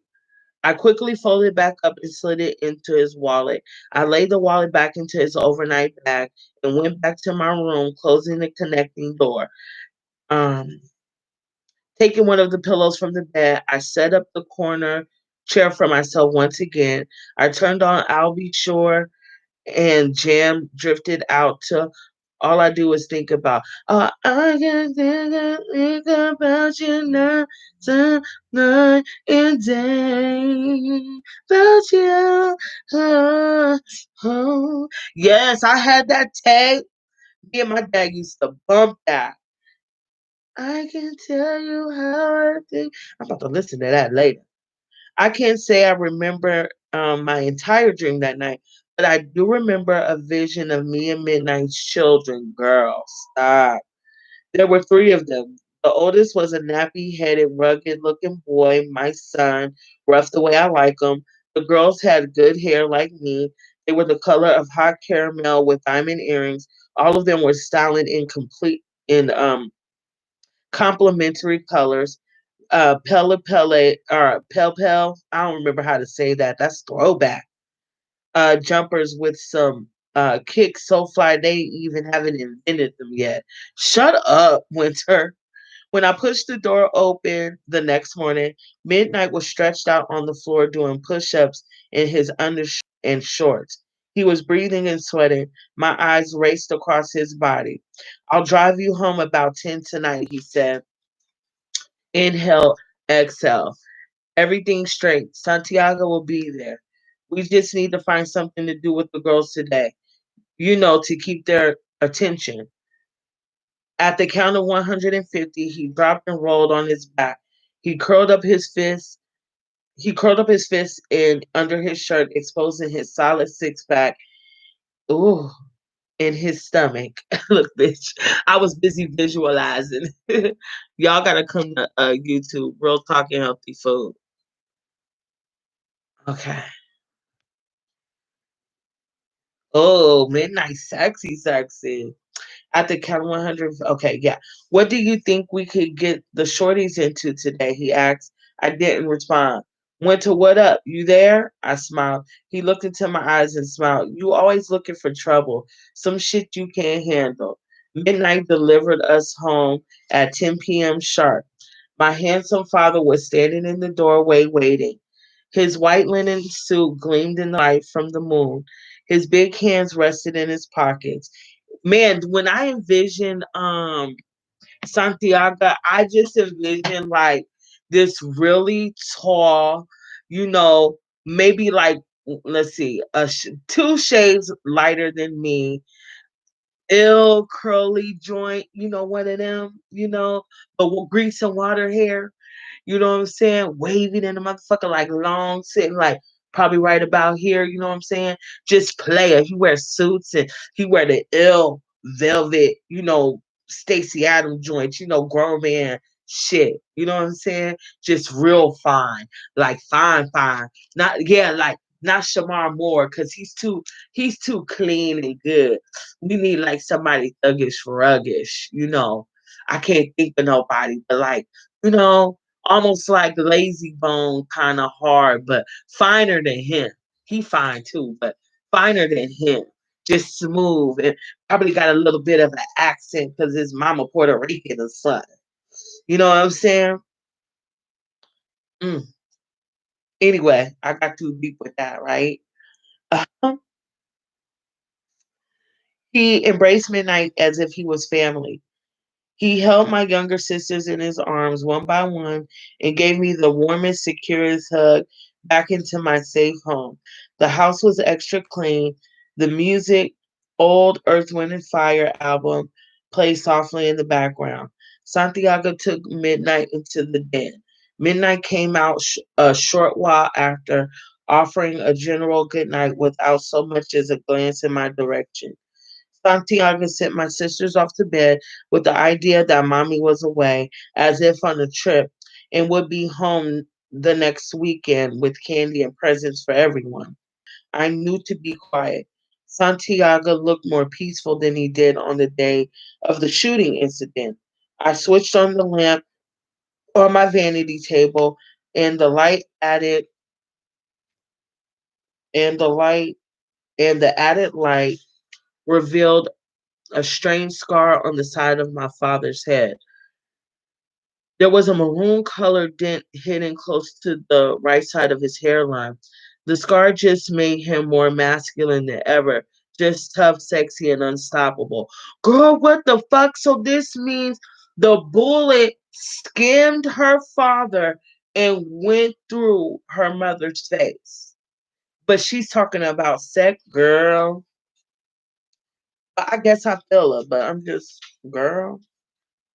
All right, daddy, just fill me in. Whatever you need me to do, I'm down for. You just let me know the plan. He smiled. How's mommy? I asked. Your mother's okay. She's a soldier. She'll be home by the end of the week. Now she'll have bandages. She'll have to she'll have to take it easy for a while, but we'll all help make it easier for her. You know how conceited she is, he added, half joking. So don't act like anything's wrong with her face. She will have to have some type of treatment after a couple of weeks. I got something to make her forget the whole thing. He signaled me to follow him. He led me down the hallway to the back window. Take a look. My mouth dropped open when I saw the big red S600 V12 Mercedes Benz with a thick red bow and ribbons everywhere. Oh shit, I mumbled. My mind started working up a new wardrobe. If you're going to sport a ride like this, you got to be dressed to kill. Me and mommy would have to go shopping immediately. Santiago was still talking, but I couldn't hear him anymore. I kept seeing the expression on Natalie and Simone's face when I came to Brooklyn pushing not a 190 baby Benz, not a 280, but a S600 V12. Would my mother let me drive it, or would she only think of herself? Would she make me wait until Santiago bought me a car, or would she kick it with me like sisters would? Wait a minute, she was sick. Maybe she need me to drive around and do errands for her. Maybe she'd be a passenger for about a year or so. Okay, I thought maybe she let me drive her around, but she wouldn't let me chill in the car with Natalie in there. It wouldn't defeat the purpose of having a red Benz if you couldn't flash it for your girls, ride around flexing. You know how many niggas would be on my bra strap after they saw me? She is so retarded behind the wheel. Mad niggas. I'll be making them beg, do shit they wouldn't ordinarily do, kiss my ass, suck my toes. I started cracking up. Oh my God. Are y'all hearing this girl? This girl is wow. Santiago looked at me like I was bugging. I straightened my face. She went off in the zone and he's talking about serious shit. Now I known a lot of cars who've been shot before. Um, hold on. I straightened my face. Now, I've known a lot of cars who've been shot before. Not all over the body, the leg, the chest, the stomach, but every dude I know been shot in the head, never been the same no more. That's the shit that worries me. That's the shit that makes me want to kick my own ass for letting this happen. Winter, where's your head at? I'm talking to you. If if me and you are on point, everything else will fall in place. Here's what I need from you. Stay out of Brooklyn until I tell you it's okay. Pause. I know from experience when niggas get shot in the head and they survive, they wild. They get, I don't know. My nigga, he got shot in the head and he survived and he wasn't the it took a lot for him to kind of get back to his normal crazy ass self. But I need you to stay out of Brooklyn till I tell you it's okay. What? Now listen to you. 10 minutes ago, you were saying just tell me the plan. I'm down for you, Santiago. Now you ready to betray me. No, Santiago, never betrayal. Betrayal is for suckers. That's what you taught me. I'll do what you want. I'll stay out of Brooklyn until you tell me otherwise. And less talking is better. A whole lot less talking. You know how we do. The less you know, the better. The better off We all are. And don't get too comfortable just because we're out here in the suburbs. Play your hand close to your chest like you're still in the ghetto. Trust no one and answer no questions. Don't give anybody our phone number who doesn't already have it. Now don't get paranoid. Just don't get sloppy. A long pause fell. I broke the silence. You know when Midnight called the night of the incident and said he was coming to get us? I didn't know whether I should have beeped you to confirm what was going on or just go along with the plan he was telling me to do. I figured everything was cool with him because it's always been. It's good that you thought twice about it, Santiago said. But Midnight's clean. He's as loyal as a blood born son. I never had a problem out of him. I couldn't have left him with my girl. I couldn't have left him with my girls if I didn't think I could trust them with my money and my life. Why everything went okay, didn't it? No, it went fine. He was a real gentleman. I stated firmly so as not to cause no problem between the two men I love. Where did you meet Midnight? He was just a kid who had a brush with the law. See, I didn't. They didn't say that in the book. I don't know, Sister Soldier. Let me see. You had a brush with the law. You didn't have no brush with the law, and Santiago was never mentioned in that book. As a matter of fact, well, I'm just telling all the tea. A brush with the law. You know how they do. Don't want to give a kid a second chance. They force a man into a position where he can't survive, can't make no money. But when I first saw him, I knew he would be a good worker. He just had it in his eyes. Plus, he didn't have no family. He hella got family. A cat like that is going to be loyal. He needed to be able to take care of himself. What happened to his family? I haven't seen you this interested in nothing. What's all the questions about? You know, Daddy, I'm growing up. Look at me. I'll be 17 soon. Santiago watched me spin from left to right. Yeah, you are growing up. I've been thinking about that a lot lately. He put his hand down into his hands as though the topic was too heavy for him because he know his daughter a fast ass little bitch. What about it? I asked. Do you know what I want for you? I want you to I want you to settle down. Meet a nice guy. One of those doctors or lawyers or engineers. You talking crazy, Daddy. No, seriously, Winter. My life from the outside is all good. But believe me, whether it's actually all good or bad, right or wrong, there's no letting up. No time to relax and just enjoy life. It's right when you think you've made enough big moves, now you could take a deep breath. That's when the next guy gets you. He'll figure he caught you sleeping, call call you a tired old fool, and move on you. Nobody wants to be all the time one eye looking over the shoulder and one eye at the door. You, Winter, you deserve better. You deserve to relax, kick back, have the easy and finer things in life. No stress. One of the big headed doctors, lawyers, engineer boys around this neighborhood could give you that. A man in Midnight's line of work can't. Damn, see, even her own father's trying to put her on the game. Chapter 5. Should we read chapter 5? Yeah, we should read chapter 5. Make up for last week. Plus, it's getting real, y'all. It's getting real. How much chapters we got in here? Oh no, that's that this is part of midnight right here. Um wait, no, I'm going the wrong way. I just want to see. Oh, 18 chapters? That's it? Okay. I hope the idiots across the street don't start blasting music. Okay. What up though? When Mama was wheeled into the house the following week, it didn't matter that Santiago had coached us on how to act and what to say. By this time, he had told my younger sisters that Mama fell down and had a little accident where she cut her face. But no rehearsal could have prepared them for what they saw.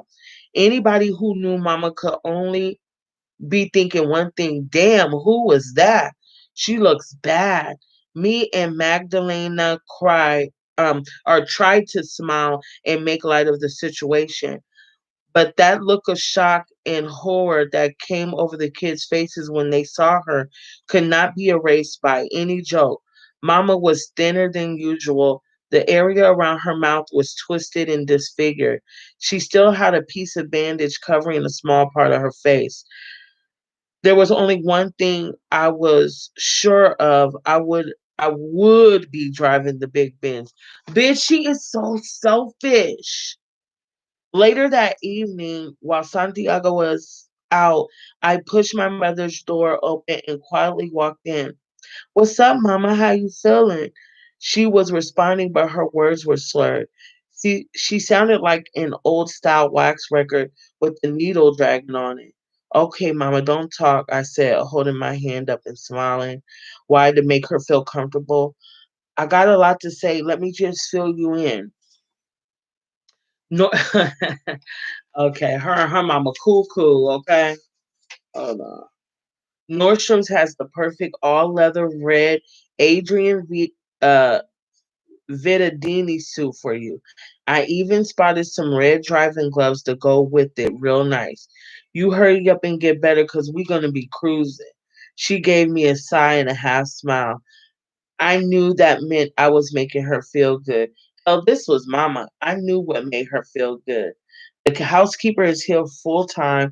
Women taking care of everything. The girls missed you so much, and they're real happy you're home. Oh, and Santiago, he's like a puppy without his woman. You gotta hurry up and get better because he needs you. Just then, with the mention of Santiago's name, one tear rolled out of Mama's left eye. "Don't worry, Mama. If there's anything you need, I'll get it for you. We're gonna get it together." I leaned over and gave her a kiss on her forehead. Then she whispered in whispered in her ear, "We bad bitches, remember? Bad bitches don't die." Again she cried instead of smiling. I tried to remain cool. "Girl, Santiago's gonna get you the best of everything, no doubt. Your face gonna look even better than it did before the accident."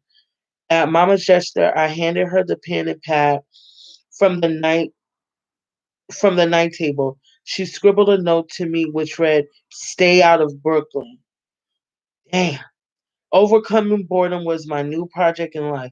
I had spoken with my girls from Brooklyn, but I ended those conversations as soon as questions started flowing. Usually the questions started flowing immediately. Of course, nothing but a Mack truck could stop Natalie's mouth from yapping. She volunteered the information that some serious shit had gone down. Mm-mm. Around our way, and some peeps turned up missing, which really meant nothing to me except nosy niggas around the way ain't see certain people for a while.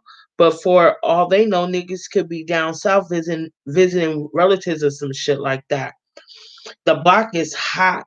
That's how Natalie put it, which means that 50 was everywhere. That shit didn't scare me because we always had plenty of cops around our way in Brooklyn. Sometimes they were on, but bitch, it's different when they're coming after your ass, dummy. Sometimes they were on the scene of crimes and looked the other way because they had a piece of the action. The way I figured it, everybody had to have a hustle to survive. The cops wasn't no threat as long as their cut was in it. As Santiago said, you know how to spread the cheese around the table. Natalie also filled me in about the up and coming cuties who was buzzing around the way and the goings on. She had seen Midnight only once in passing. He didn't say shit to her. He never did, and according to Natalie, he just seemed to keep everything on a down low. He hadn't been to the club, and Tasia been running around with Lil Nickel. I wasn't going to tell her about the new bands, but it was taking all I had for me to keep it a secret. Then Natalie remembered that my birthday was next week on Friday. She said she wanted to big me up on my birthday, take me out, get some bubbly, and do our thing.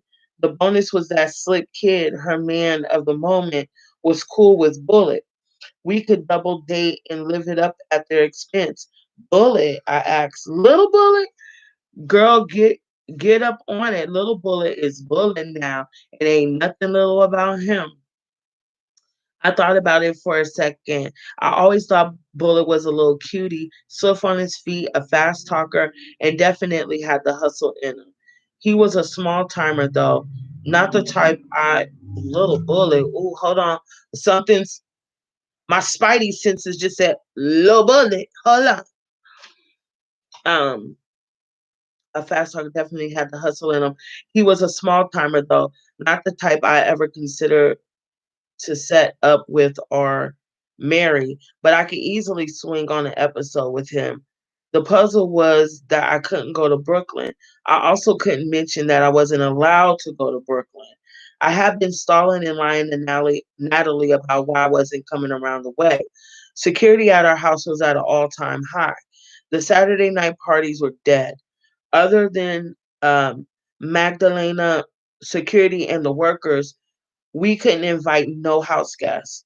Now I needed to come up with a compromise and alternative.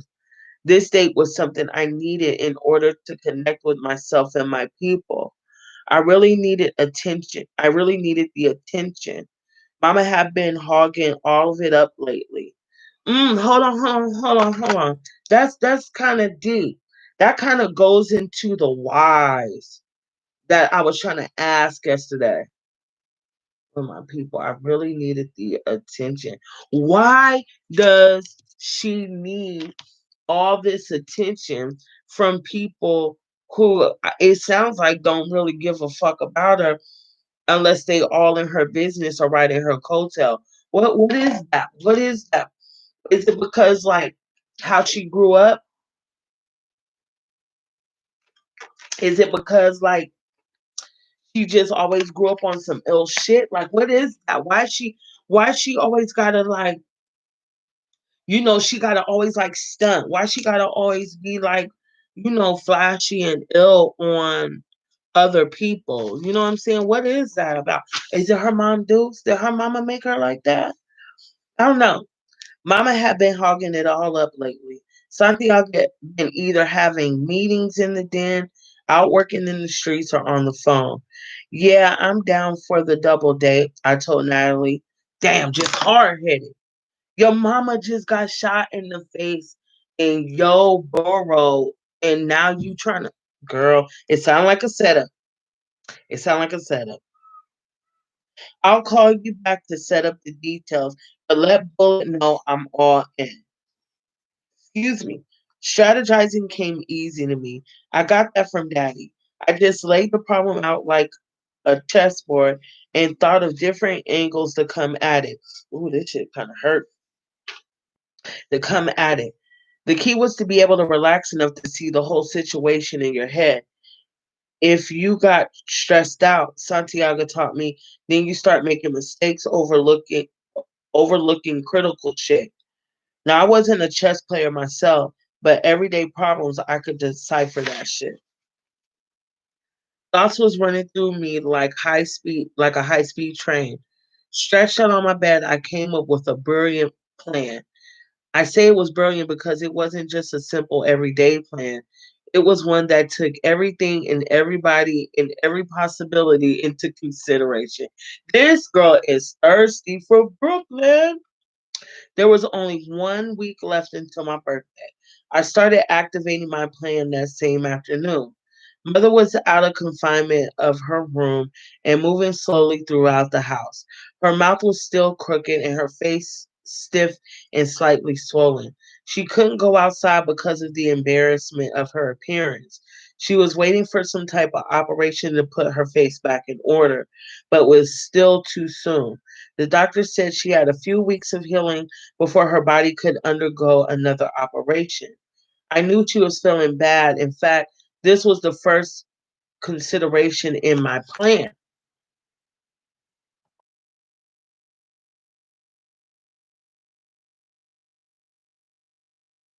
Mama, you're looking good today, I lied.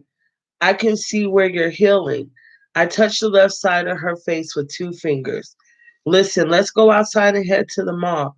She rolled her eyes at me. No, really, mommy. I picked out some fly things for you. Since your face is looking better, you might as well get back on your feet. I know you like to be on top of things. You don't want to. You don't want to look good for you don't want to look good for Santiago and all. Mama smiled. It was funny. Everything else could be fucked up, but mention Santiago and Mommy's whole world would light up. But she still protested, I can't drive. It's not safe. I don't feel ready yet. Mommy, I can drive. I'll take you anywhere you want to go. Treat you like the queen you are. We can leave the kids with Magdalena. How about it? I opened my arms wide to give her a hug.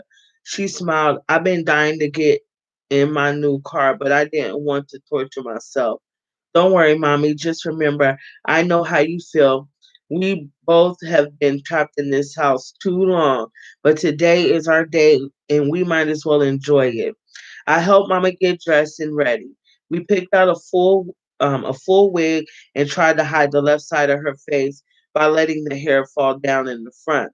I lent her my sharp leather hat. We went outside, cut the ribbon, and both got high off the smell of the fresh leather interior. Pushing a Benz was like being the president of the United States. Pushing a BMW is a little bit better, in my opinion. Anyway, it's it rode like a private jet. Even the potholes couldn't affect the smoothness of the ride. Everybody I passed on the road looked to see who was inside, yet the tinted windows shielded us like we were top notch celebrities.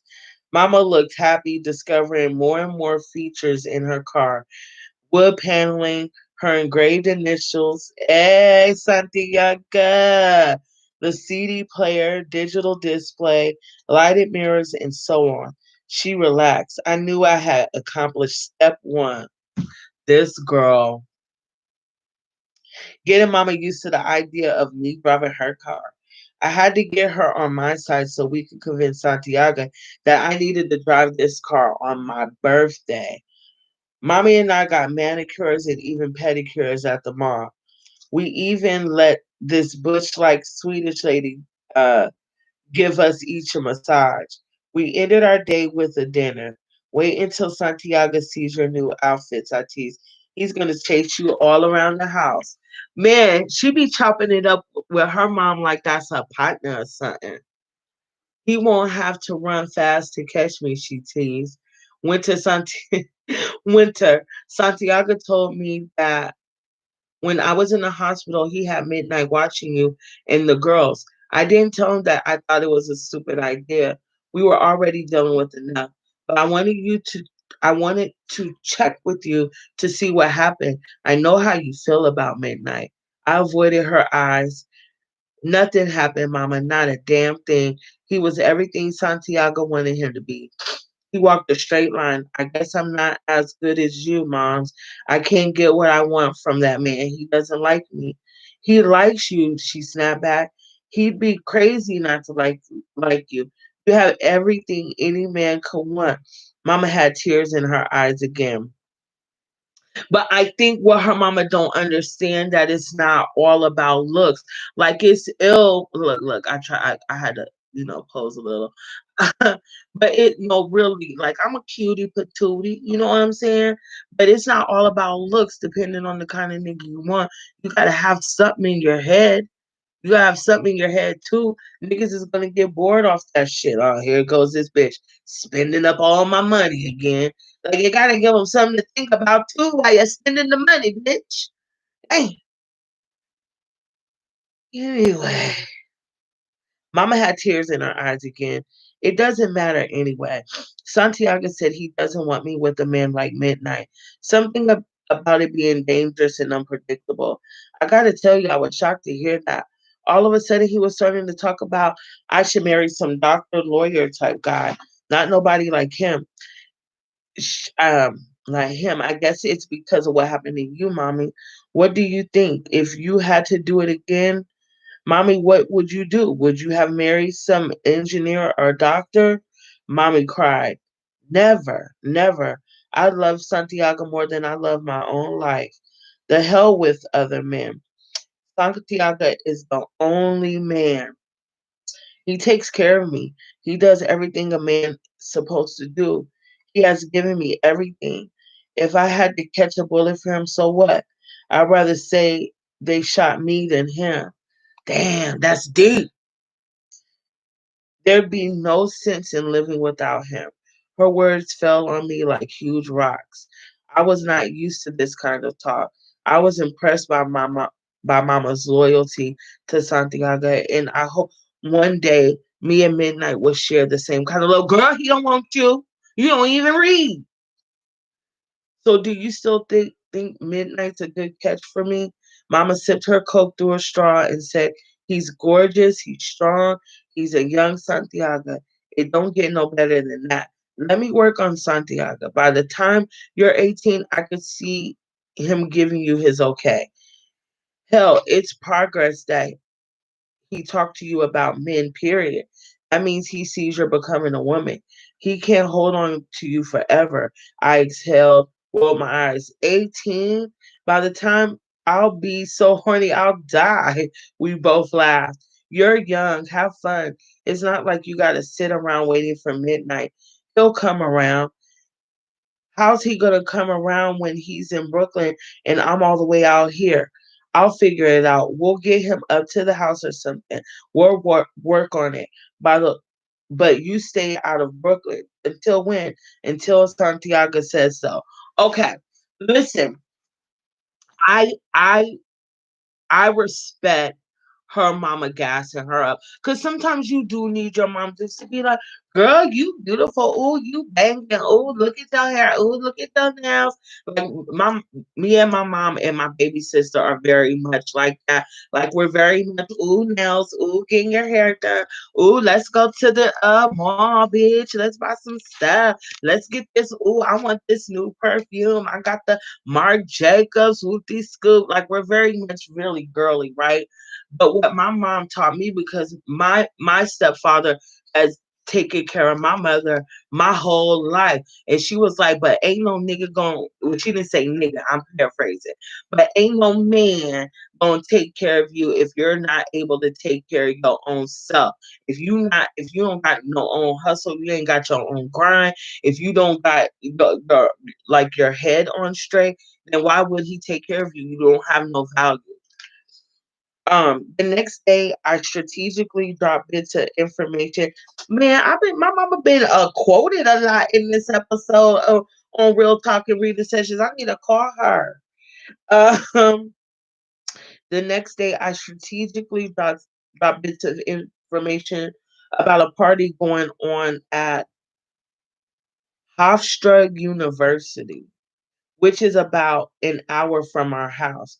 If I was going to meet a college educated man, like Santiago suggested, I had to start going to some of these events. By the end of the week, I had Butter Mama up. See, she really could have bagged her like a ill dude like that. You know what I'm saying? But I understand, like I understand. I'm gonna be honest. I'm be honest with my personal journey, right? I love an alpha male. I'm accustomed to gangsters and drug dealers and stuff like that. But now it's not fun anymore. And maybe later on in the book, Winter kind of gets that sense, but it's not fun anymore. Like they get taken away from you from Joe. If they're bad drug dealers, um, I mean, they get hurt. If they don't come home, like the thoughts that be in your head, it is fucked up. You know what I'm saying? Um, I don't know. It's always something. Like Santiago said, you don't never get to relax. You're always looking over your shoulder. For us, we had to like kind of dress muted a little bit. So because niggas was mad because he was getting so much money. Like, how you get mad at a nigga because he get money? You know what I'm saying? And niggas do be mad about that shit, like for real. So now I'm at a place where, okay, like maybe I need to date a military guy or something.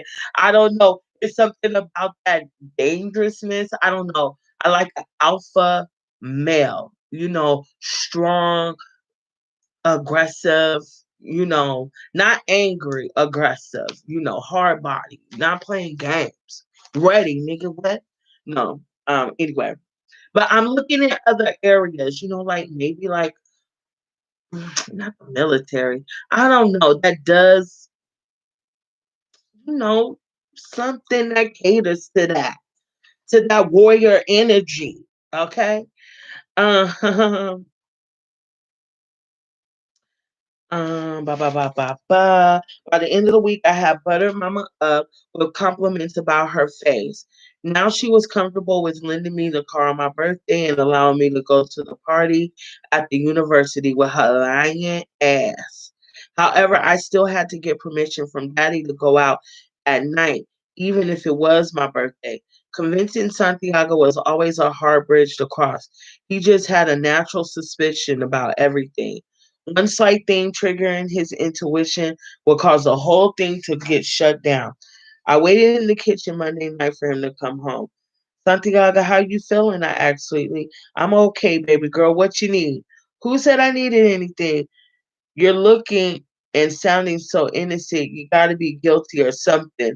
He was a walking, he was talking in a joking way.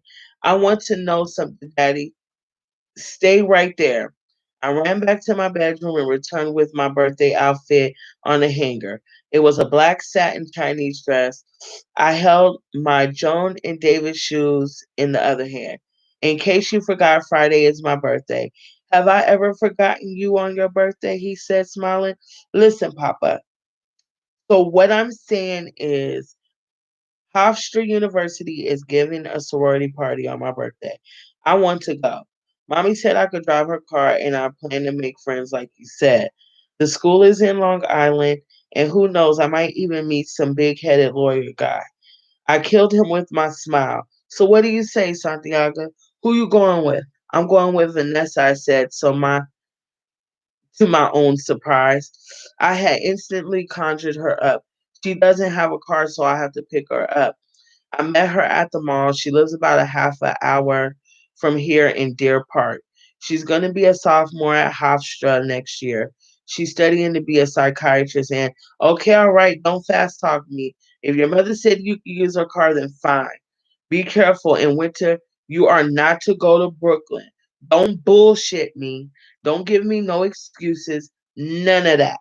Stay out of Brooklyn. Be home by 3 a.m. Oh, that's a good time. Um, be home by 3 a.m. winter. If you meet some big headed lawyer guy, have him come here by the house before what? Before I have to break his neck for trying something stupid. Hey, father. Thursday night, I tied up the loose ends with Natalie. I played it cool, but I was so excited it was hard to sleep. I turned on my radio, dimmed the light, and let Jodeci help my eyelids close. Forever, my lady. Ooh, yeah. Okay. When I woke up Friday morning, my sisters were all jumping up and down on my bed, smiling in my face, acting like they were having a sugar rush or something. What are you doing in my room? I asked. Happy birthday. On younger siblings are cute sometimes. We thought you never get up. What's the hurry? Daddy went out, the twin said. So I yelled at them. So he left a birthday present for you down in the living room, and we're waiting for you to open up. Sitting up, I laughed. Why are all y'all waiting for me to open my present? Because everybody knows you always get the flyest shit, Portia said. I know that's right, baby sister. Meanwhile, I get a Mickey Mouse watch or Barbie dolls or something disgusting like that. My 8-year-old sister was going on 22, always mad that she isn't me, always jocking what I have. Oh, that's my middle sister. Cause it's me, my middle sister, and my baby sister, and the middle sister is the hater. Okay, she be jocking my steez, grouchy that she's not ill like me, and she's just trying to live vicariously through me. Anyway, but you can never. Okay. We invaded the living room and they held their breath while I opened another long slim box. It contained matching diamond necklace to the diamond tennis bracelet I got 1 year ago. My sister sucked her teeth at my sparkling jewels. I was amazed at how clear each individual diamond was. See, that's what I'm talking about, Portia said bitterly. Later that afternoon, I discreetly placed my Gucci overnight bag in the trunk of the Benz. A Gucci overnight bag? Wait. Oh, wait, Gucci don't like us. Never mind. Gucci. Um, in the bins. My birthday evening, I was all dressed up in my birthday outfit. My mother looked at my body, filling out the black satin dress. Instead of complimenting me, she cried. I thought to myself, damn, all she does is cry lately. But tonight was my night. I pulled out the driveway cautiously to keep my mother's confidence in my driving skills secure. I was sure she was watching through the window. When I was out of sight, I ripped down the roads, headed for the highway. Santiago said, "No, Brooklyn, I'll respect that. I will respect that." Natalie, Slick Kid, and Bullet were going to meet me at 42nd Street bus terminal in Manhattan. They had no idea I would be pushing the bins. The best part of my birthday was going to be flashing the ride. I might even tell them Santiago bought the bins for me for my birthday. On the way down, I pulled into one of those all service Amco stations. I popped the trunk, grabbed my bag, jetted to the bathroom, took off my ridiculous satin dress. My real outfit was the red leather shorts. Oh, she picked that outfit out for herself, not her mom Dukes, but her and her mom Dukes dress alike. So, my real outfit was the red leather shorts that wore like a mini skirt, a red leather vest that accentuated my titties and fit around my small waistline. There was no use for a blouse. I threw my stockings in the waste basket. My legs were shapely, big, and beautiful. There was no sense in hiding them. I had no scars or bruises. So what if it was cold? I wasn't walking. I was toasty in the red bins. I threw on my diamond necklace and my diamond tennis bracelet. My soft red leather jacket made it all perfect. With a piece of tissue, I wiped the foggy gas mirror station. I could only clean a small area. The mirror was permanently dirty. I drew on my lipstick, checked my hair, and slipped my feet into my red leather Gucci shoes. I was good to go. Tonight was not the night for big headed lawyer boys or engineers. Oh, she hella could have bagged one that night with that outfit. She could have extra got her. See, she should have been fucking with a real one like me. I could have put her on. We both would have been married. Anyway, boom, boom, boom, engineers. But while I feel that. I feel that now that I'm thinking, right? A little flashback, y'all. Go with me, feel me with this. See, when I was hot to try and banging and messing around with these bad guys, I had niggas like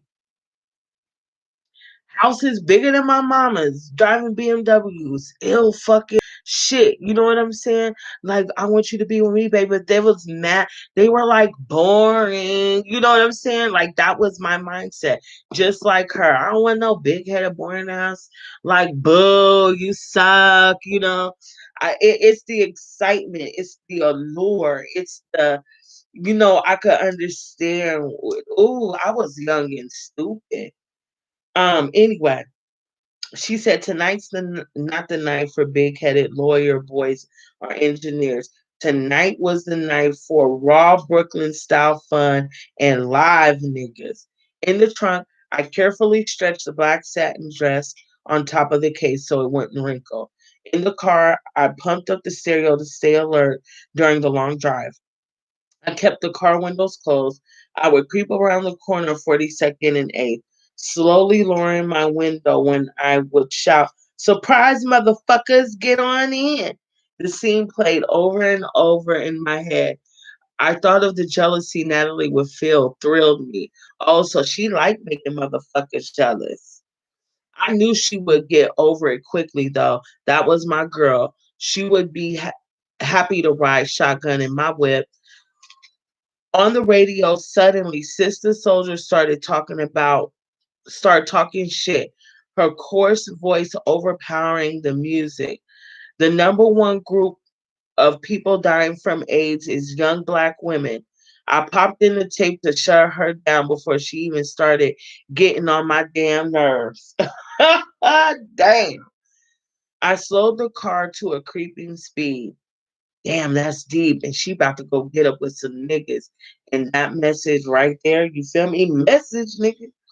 I slowed the car to a creeping speed. Natalie, Slick, Kid, and Bullet were chilling on the corner. Bullet was looking good. I could see his gold teeth shining. Ew. That shit got me hot. I do not like gold teeth. That's fucking disgusting. Um, a mouthful of gold teeth is sexy like a motherfucker. It just adds to the ruggedness, accentuating, accentuating the attitude. Natalie was right. Bullet had filled out a little something. He had on black baggy jeans and some crisp Jordans. Slick was rocking a Pele Pele. I think that's how you say it. Damn, that's old. A Pele Pele leather jacket, backpacking jeans. Oh my God, that's so New York. Natalie had on an outfit I saw in Banana Republic the other day. Oh, she paid her dust. Kid turned around and caught the side of my Benz. He didn't know it was me, but the car was so hot I had his full attention. His eyes popped out and he started checking the vehicle, sweating my rims. Stepping up close, Natalie and Bullet followed. When they got up close to the glass, I lowered the window and said, real sexy, like, y'all waiting for me? Natalie screamed, no, you did. Oh, bitch, no, you didn't. Bitch. No, you didn't, bitch. No, I'm just saying. But that's what she did. I know this ain't your car. Don't even try it. What? Bullet and Slick Kid immediately grabbed a guy on the corner who shoots Polaroid pictures and flipped him a 20 spot. They started posing on the hood, leaning against the car. I jumped out and we all posed together. Bullet licked his lips, put his arm around my waist, and said, damn, you look good. He opened his arms and stepped back. Let me look at you. I swung my ass around slowly. Big, pretty legs, he said, talking sexually like we were doing it already. He touched my legs with his finger, smiled, and said, no stockings? Nice. Um, I'm not walking. It's warm in the car. Get in. We all got in. I checked Natalie's face in the rear view. There it was, that jealous look. Bitch, she is shady. Seconds later, just like I said, it was gone. She was whispering to Slick Kid, kissing and messing around. Hold on, Bullet said. Where we gonna go? Where we going to the club? To club on? Nah, fuck that. Let's go to a quiet spot. I don't want to have to bust nobody's ass tonight for trying to get mine. I'd rather just chill with Winter. Let's shoot to the Marriott on 44th and Broadway. Um, right before we got there, Slick Kid jumped out the car and picked up some Alizé and Absolute from the liquor store. Slick went into the hotel with Natalie to check in. Me and Bullet sat in the car waiting. I ain't seen you in about a year or so, he said, looking into my eyes. Yeah, that's about right. I was playing shy. Where the hell you been? Handling my business just like you, nigga. You never said anything to me when I lived around the way. A nigga likes his life, he said, referring to Santiago. Then why are you here? Because times change. A nigga grew up, got a little weight on my own. Don't try to play with me, Winter. You wasn't checking on me either. Whatever, there's no sense in wasting time, I said. Because time I don't have a lot of. You look good to me. I hope I look good to you. I ain't had it in a long time and I'm ready to bring it together. Dang, she just threw the coochie at him. She was just like, here, nigga, coochie. I was looking him dead in his eye, letting him know I was serious. He leaned over and stuck his tongue in my mouth. He had a strong kiss.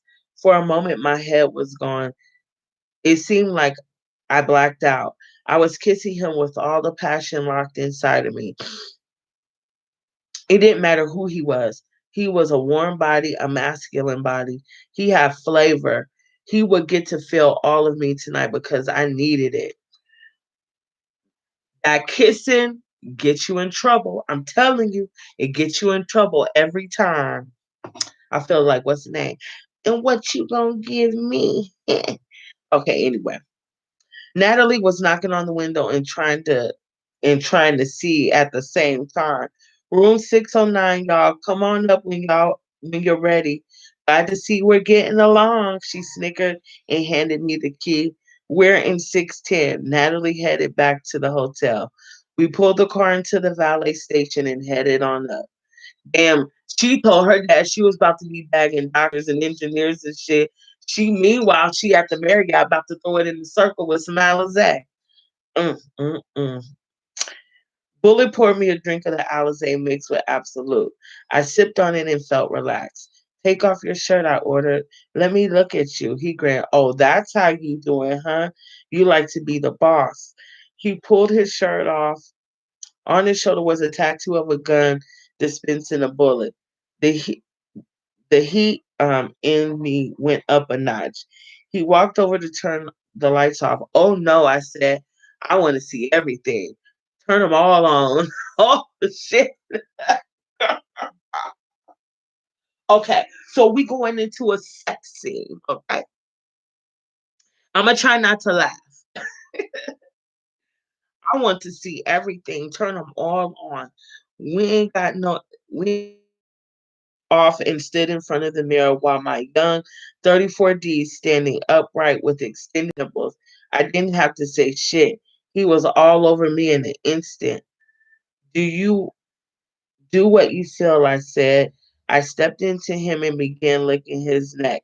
He didn't taste salty, and I like that too. A clean body. Oh my God. Okay, let's talk about that.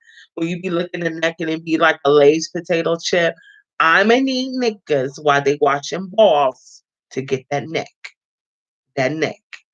No, cause that no, seriously though, if I lick your neck and it's salty, my attitude is about to just take over the party and we ain't gonna really be doing much.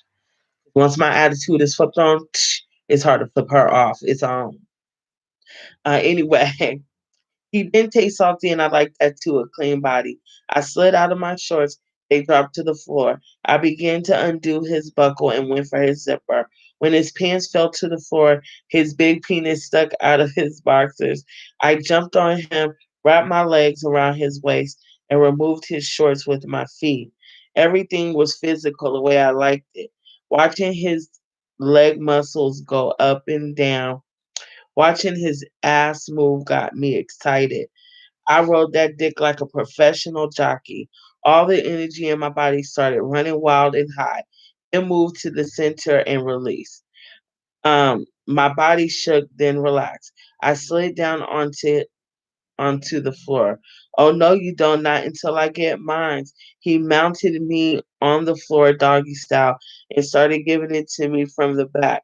The course of his grunts and my moans turned me out. It was just like a little freaky thing about me. The more I turned the nigga on, the more excited I got. Ditto, bitch. Okay.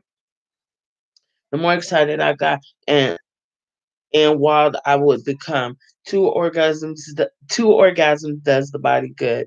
We ended up in the jacuzzi with Marriott bubble bath bubbles foaming up everywhere. We had our drinks, puffed our weed, and was cool with the silence. Ugh, they didn't bleach it or nothing. Well, anyway. Then loudmouth Natalie came busting up in the room um, through the connecting door with Slick Kid. Where y'all at? Slick Kid laughed. Baby, just follow your nose. Next thing I knew, Slick Kid was in the bathroom where we were with his sharp VL video camera rolling.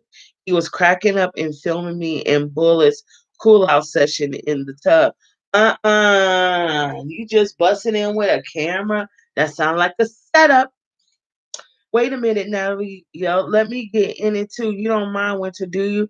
She pulled off her shirt and pants and hopped in the jacuzzi with me and Bullet. Slick was laughing and taping us, talking about, oh, Bully, you big Willie. Now you got two girls. Bullet positioned himself between me and Natalie to pose for the camera. Don't put your hands on my girl, Slick Kid joked and yelled. Natalie loved it. We're in the movie, y'all. Want to do any shout outs? Oh, yeah, I said, Liquor talking. I want to give a shout out to Simone, to Sakia, Asia, my girl, Tochi, and all the live motherfuckers in Brooklyn. BK to the fullest. I love all my peeps. Stay live, y'all. Slick Kid wanted to get in the movies and started filming himself with the camera. Attention, niggas, this is Slick Kid. I just wanted to say the black man is God. I know that's right. I just wanted to say the black man is God. Bullet cheered him on and added in his shout outs. We all laughed and drank and puffed. We played cards, ordered movies and room service, buffalo wings and french fries and lemonade. We had a good old Brooklyn style time. At 2:30 a.m., I told them I had to roll. Bullet wanted me to stay, but I told him I had to take care of some important shit. Girl, you got to take your ass home because you only 17. Some important shit, and I'll pick him up later. What about breakfast? Time to make the What about breakfast? Time to make the donuts. Slick Kid yelled. They decided to stay in the room till checkout since they paid for it. By this time, Bullet confirmed that he still lived with his grandmother and he didn't have no ride home. I told him, don't worry about it. I'll come pick him up with some time, pick up some time in the benzo. And as long as he kept it real with me, we could do it again. My buzz was wearing off. This was a good thing because I was driving in the light of rain. Excuse me, I'm sorry, y'all. My eyes is crossing, okay? I was driving in light rain of the late night, early morning, organizing my story about the college party. I had never been to one in my life. As far as I knew, Santiago hadn't either. Still, I rehearsed it knowing how clever Santiago was. When I pulled up to the driveway, Santiago's Lex was not there. I was surprised since I was an hour and a half late and 100% sure he'll be sitting in the kitchen with a mean old screw face ready to drill me. Luckily, I realized that I was still wearing the red leather shorts. Excuse me, panicked. I swung the car around the back. I popped the trunk, grabbed my Gucci suitcase, and unzipped it. I pulled a fresh pair of stockings and picked up the satin dress. I was quiet about closing the trunk so not to wake mommy. I ran under the shed in the back of the house and started to peel off my little red outfit. My body was covered with goosebumps, shivering from the cold 4:30 a.m. air. When I took off my Gucci shoes, I realized I left my Black Joan and David's in the car. I clutched my car keys, tweaked the alarm off, and tipped back to the trunk. I stuck the key and swapped the shoes. By the time I got back under the shed, my feet were covered with mud. I took off my panties to use them as tissue to clean my feet. When I went to slip into my new stockings, I pushed too hard and my big toe ripped through the the tear ran all the way up my leg. I took a deep breath to calm down. People who panic make stupid mistakes. Overlook critical things, I reminded myself. Okay, so I put on the dress, no stockings, and I say they tore at the party. I started fumbling to put my hair back into place. I heard a noise from the side of the house. It sounded like cracking sticks or somebody's foot. I kicked the mud covered panties under the bush and stuffed my little red outfit in the nearby garbage can. Come out of there, whoever you are, before I blow your fucking head off. The voice came from the side of the house. It sounded like my mother. I was trembling. Mommy, I called out, is that you? Winter, are you okay? She asked as though somebody had bound and gagged me. I'm fine, Mommy. I was just parking the car back here. She swayed around the corner with her flashlight and little 22 gun Santiago had given her for personal security. Take the light out my face, Mommy, please. I said, I said, not wanting her to see my panties in the bush. Everything's okay. I went toward her, hugged her, and walked her around to the front of the house. What happened to the lights in the backyard? I asked. They broke them. They broke everything, messed up all our stuff. They took the Lex. They took Santiago. They tore up the house. Her words were going into my head in slow motion. My body froze like ice. Anger consumed me. See, that's what you, okay, let me tell you something. Did I say this? Okay, when that happened, when you gotta pull all the money, just pull all the money immediately. Okay, just in case somebody run across this, and just pull all the money. It don't matter what time of night, 2, 1, 12, 11. Go straight to the bank, bitch, and pull everything out. Uh, as much as you can out. Wait till the next day. Pull some more out. They broke them. Her words were going to my soul emotion. My body froze like ice. Anger consumed me. Who took Santiago? The police. They came with papers talking about they're charging him with this and that. And the other thing, they searched through all of our belongings. They cut up my damn mattress. They scared the shit out of your sisters. They was crying and screaming. Where did they take him? Central booking, the regular. They said they don't know where he'll end up. What the fuck did I just say? End up. Just called the precinct. They said he won't be arraigned until Monday since this is the weekend night.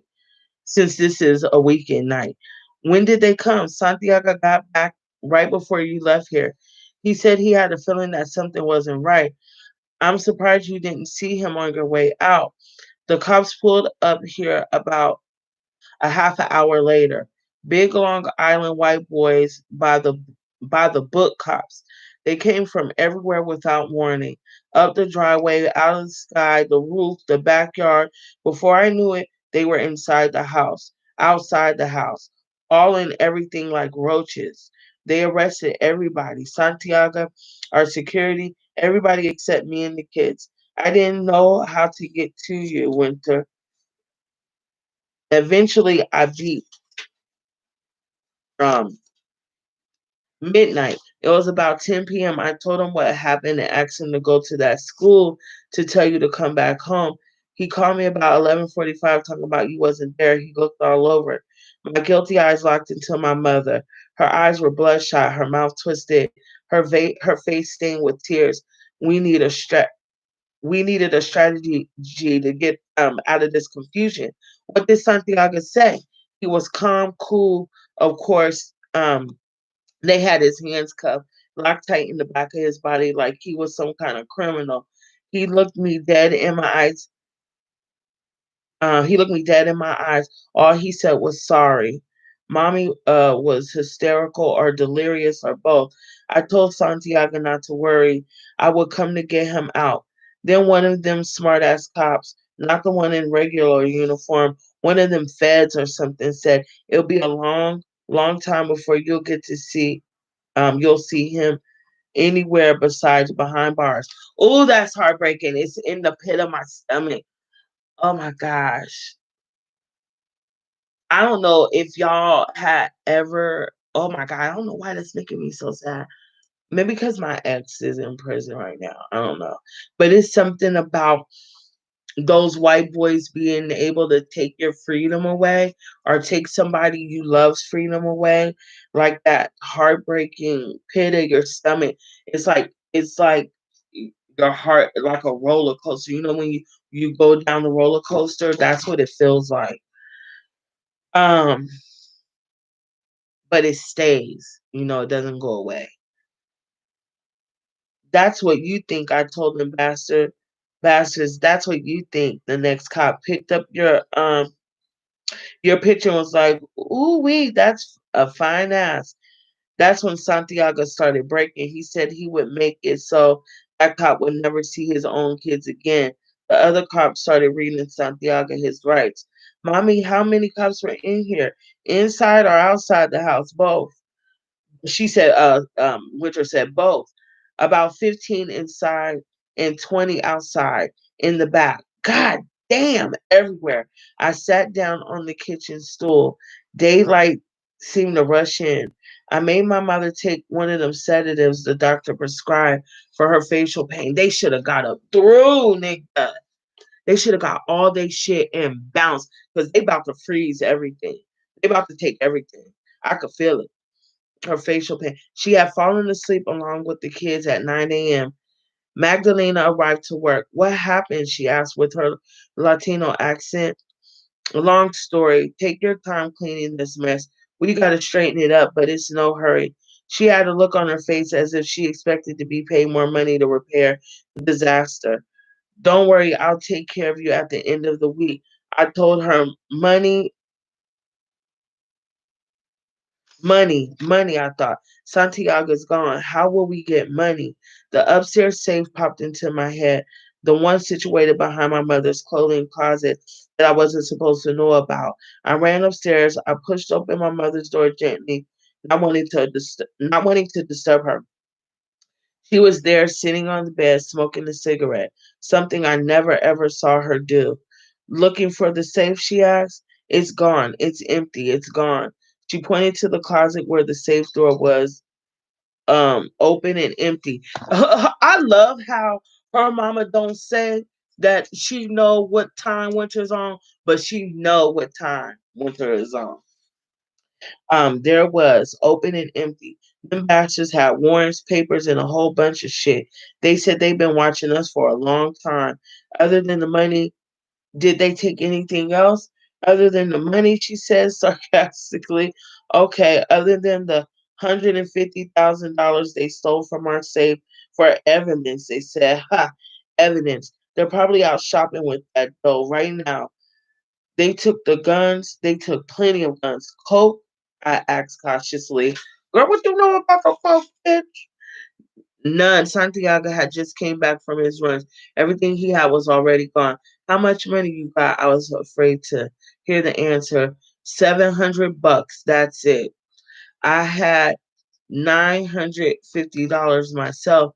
That made a total of $1,650. Damn. Which ain't shit.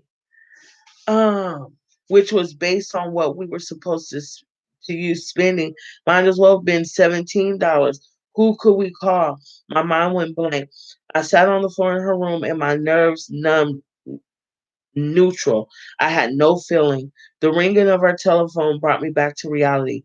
I picked it up. It was my mother's sister, Aunt Lori, on the line. Where's Santiago? She demanded. Not not having thought of what I would tell people and when to tell them whatever I decided to tell them. I said nothing. That's daddy's girl.